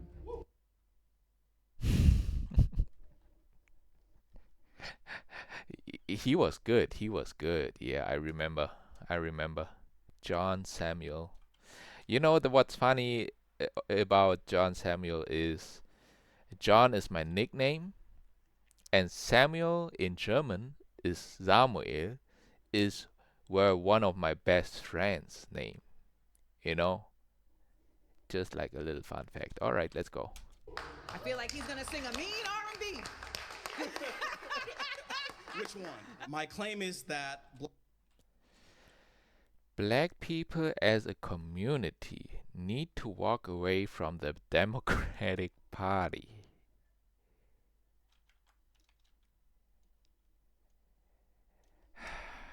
Black people in general, as a community, I guess, need to walk away from any political party. We shouldn't have political parties. We shouldn't have politics. We, and not just black people as a community, no. We, as the human race, don't need a leader like that. We don't need politicians. We don't need political parties. We don't need presidents or kings or queens because we are all that already. So,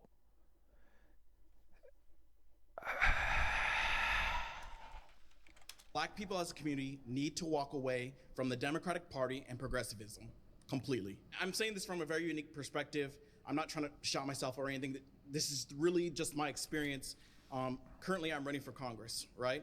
And one of the he's running for Congress. Congratulations. You will be a politician. You will be just a puppet on a string, and I'm playing with you. Say what I want you to hear. Or I say what I want you to say, little puppet. Bro, really? Biggest hurdles I have in doing that is the black community. It's because they expect us to be in this box. What's the kind of- box? the box would be, okay, you're black, so you got to be a Democrat. You got to think this way. You have to have this view No, you on gotta this matter. tell me, think what way? Like- I really want to understand. So let's take immigration. That's Okay. a hot button issue right now, especially in Los Angeles. Yeah. My view is that you should come here the legal way, and that if you don't come, yeah.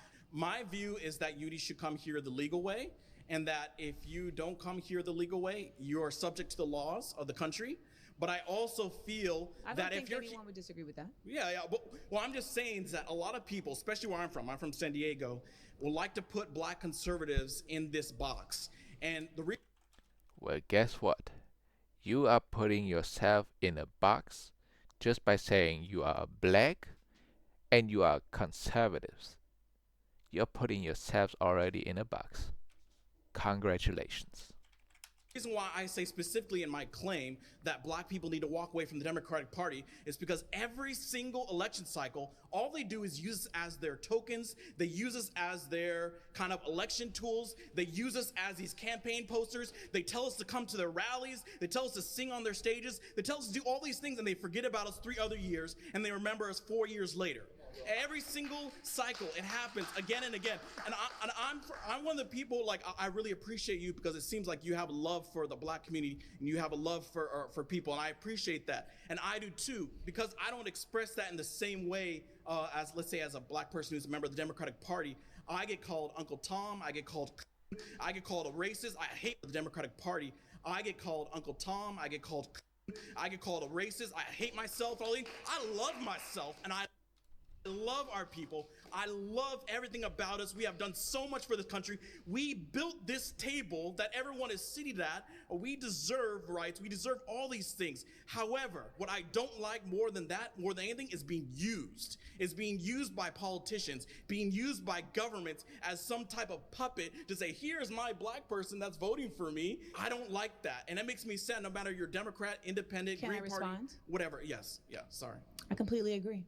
I completely agree. I would add to that it's no different with the Conservative Party, that there is 1000% a use of black people to weaponize a concerted effort to literally, quote unquote, make America great again. The concept of make America great again did not start with Donald Trump. It started with Ronald Reagan, and it happened right after the Civil Rights Movement. There was a very strong, visceral response by white people after the Civil Rights Movement, after the Voting Rights Act of 1965. Okay. All right. I'm sorry. Civil rights, and right after the Civil Rights Movement, there was a very strong, visceral response by white people after the Civil Rights Movement, after the Voting Rights Act of 1965, the Civil Rights Act of 1964, the Fair Housing Act of 1969, the Economic Opportunity Act of 1965. These were all efforts that were put in place on a federal level to say, okay, fine, here, damn, we gonna give you a little bit of something to get your weight up. After that, there was a active effort made by conservatives, because that's also when we saw the flip between the Democratic and Republican parties. There was no flip. There was a flip. That's also when we saw the flip between the Democratic and Republican parties. There was no flip. There was a flip. That's actively what happened. There was a flip. And Since Reconstruction, Democratic Party has been the party of slavery, the party of racism. There was a Reconstruction, Democratic Party has been the party of slavery, the party of racism. There was a flip because the Democrats were more aligned with making these civil rights concessions than the Republicans. That's the flip. Ultimately, though, the flip is what people are misappropriating, because the flip isn't a 180. Okay? The flip is literally just, we was this and now we this. And that is not the same as we are for black people. The Democratic Party is not for black people, nor is the Republican Party. Any nation that has a bipartisan system that doesn't even allow for its own people to determine who are going to be the candidates for president isn't for its people. in general, beyond blackness. So it's imperative that we begin to truly understand the systems at work in this government that not only hinder us as black people, but they hinder anyone who wants to see change because they are ultimately working together. Now, do we see one party act? They are ultimately working together. Now we are talking about something right here. We are talking about something right here. They are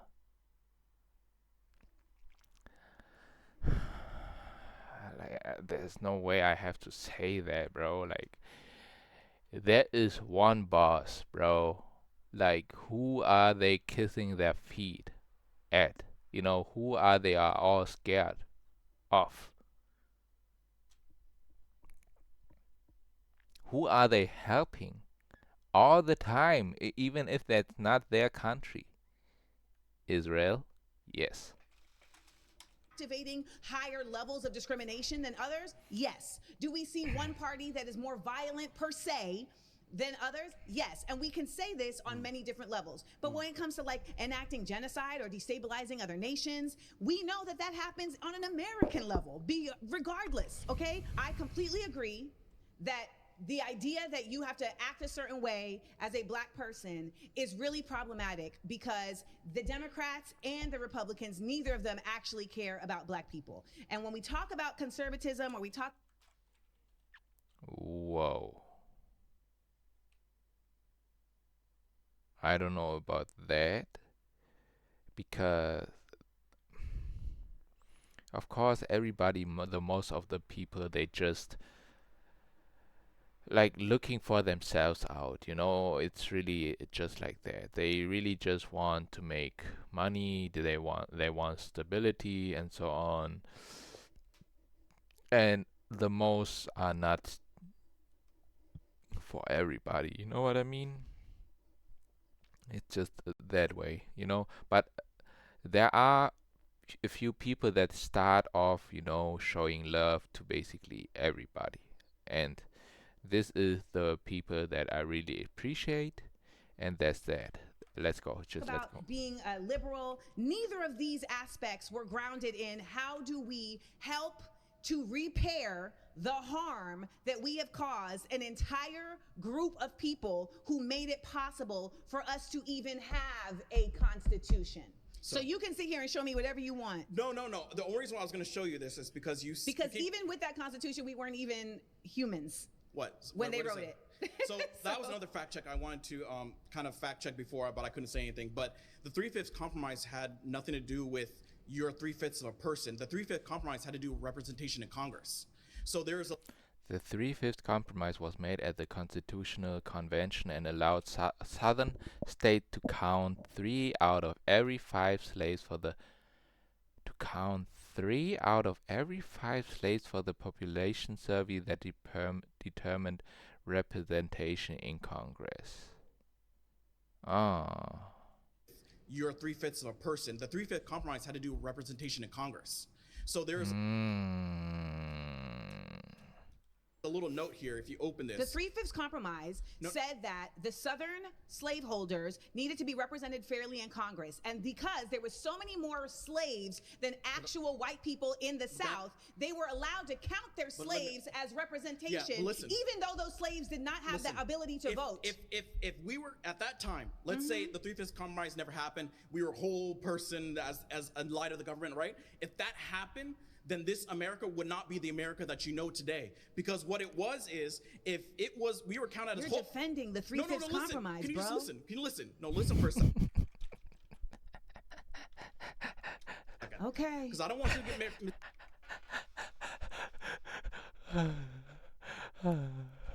Okay. mischaracterize what I'm saying, okay? Okay. Slavery was wrong. It was absolutely disgusting and immoral thing. Okay. I have nothing good to say about that. But the 3/5 compromise, if you counted a person who was a slave as a whole person at that time, most of the slaves were held in the south of the Mason-Dixon line, I just right? said that, yes. So what would happen is they would have more representation in Congress, and thus those laws that were, by the abolitionists, those would have been gone, okay? So that would have gave the South more power to do the things that they couldn't do. So that's why they said the 3/5 compromise, because then if it's 3/5 compromise, they don't get that power. But of course they're people, so they have to say something, and that's where this came into play. Because if it wasn't for that, this country would have looked a lot differently. So you're suggesting that it was okay for slaves' bodies to not only be used for labor, but also used to empower those who are harming them to be fairly represented in government? I think it's absolutely... Bro, get out of here, John. Like, you are not representing my nickname good at all. Like, sit down. Go sit down somewhere else, bro. Like, nah. We ain't going to do that. We ain't. We just ain't, bro. Come on. They should have been used, period. I Okay, think it was so then we agree on that. Yeah, so we agree on that. It was absolutely abhorrent. There's no excuse for it. There's no justification for it. So then where's the argument? Because ultimately, when there was an opportunity in Reconstruction for there to be equality and humans considered in a real way and protected, Democrats torched it. Andrew Johnson. Yes, as well as the Supreme Court. That's actually... The Supreme Court made a number of decisions that hindered racial equality during Reconstruction that include the infamous Plessy v. Ferguson separate but equal decision, which allowed for segregation. To be honest, that is a little bit too high of an English for me. I have to translate a few words, but we are already 4 hours in, so I'm not doing that. More important, what we have to acknowledge. The Supreme Court torched it. The Supreme Court has actively, throughout this entire existence of this nation, been at the forefront of impeding any advancement, and it ends up sending us back over and over and over again because it doesn't have term limits, because it doesn't have term limits. You know, it's not elected, it's appointed, and ultimately they have made it abundantly clear that they pick and choose when it's the states that are going to have rights and when they're going to be in a federal position of precedence. Well, that has to do with the supremacy clause. So the supremacy clause is when a federal law is in conflict with the state's law. The federal law will override. For example, in California, weed is legal, right? But federally, it's not. So they can come down here and they could say, hey, we're going to rate all these places, and they would be completely in line with the law. And so this is how segregation and discrimination ended up existing even after the civil rights laws of the 13th, 14th, and 15th Amendment were passed, because Congress said we need to protect black people, and the Supreme Court said we actually are not going to give you the right to do so. For what it's worth, I think we can do this back and forth all day, but at the end of the day, I will completely agree with you. Black people need to let the Democrats go. I think black people need to let both of these parties go and figure out a way to move forward together in our own nation. You know what? Wait. Not own nation. Let's not forget that nation got invented too. We shouldn't have nations, guys. It is just the earth. You know, it shouldn't have, even the earth shouldn't have a name. We should be freely going out, do what we gotta do to survive, and let bro, like, no nations, no countries, no continents, just be, just be. No work, only if you need to survive. If you need food, you work to get food. And that's that. We don't need to work electricity, internet, in a supermarket, repairing cars, repairing this and that. We have to repair everything. We have to install everything. Why? Because we invented everything. We all invented everything, and that's now a problem. And we need for everything a worker. So what if we don't have these anymore? If we don't just let it gone, gone. Poof, gone.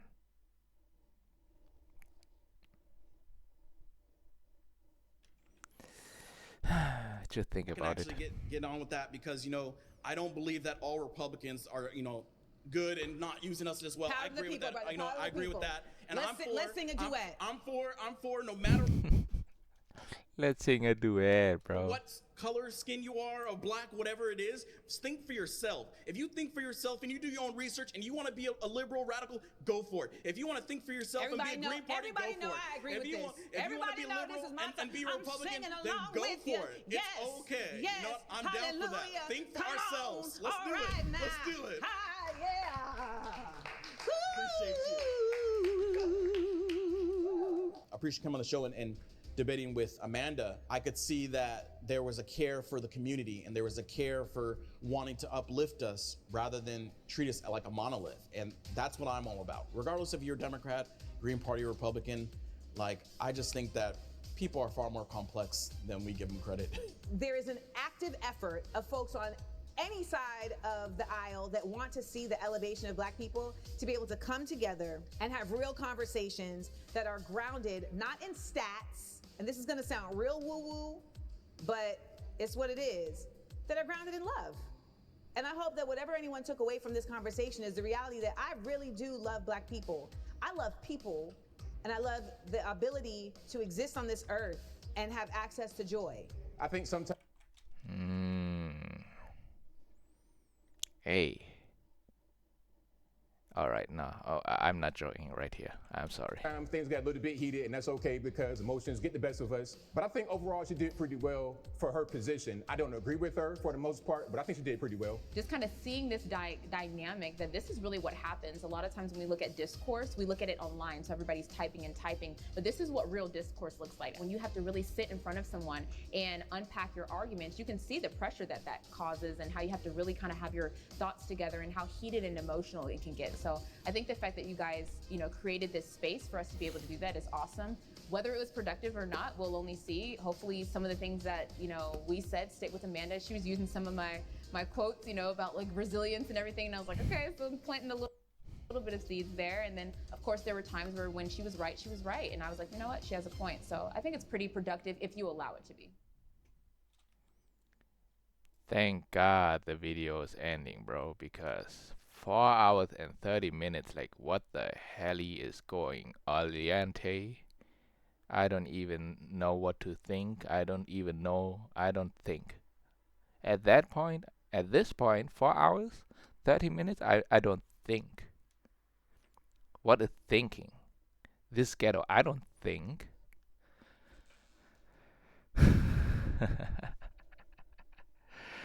Thanks for watching, guys. I hope you subscribe, I hope you like this kind of videos also, because I really like them, even if it's really long. I learned a lot. Also, I gave my things to it, and I hope that somebody is agreeing with me, because what I'm saying, it is really like deep, you know what I mean? But most of the people are like, I can't live the way you are talking about, But hey, all right, I will sleep after that. So like and subscribe. Thanks for watching, children and adults. See you on the next one. Bye.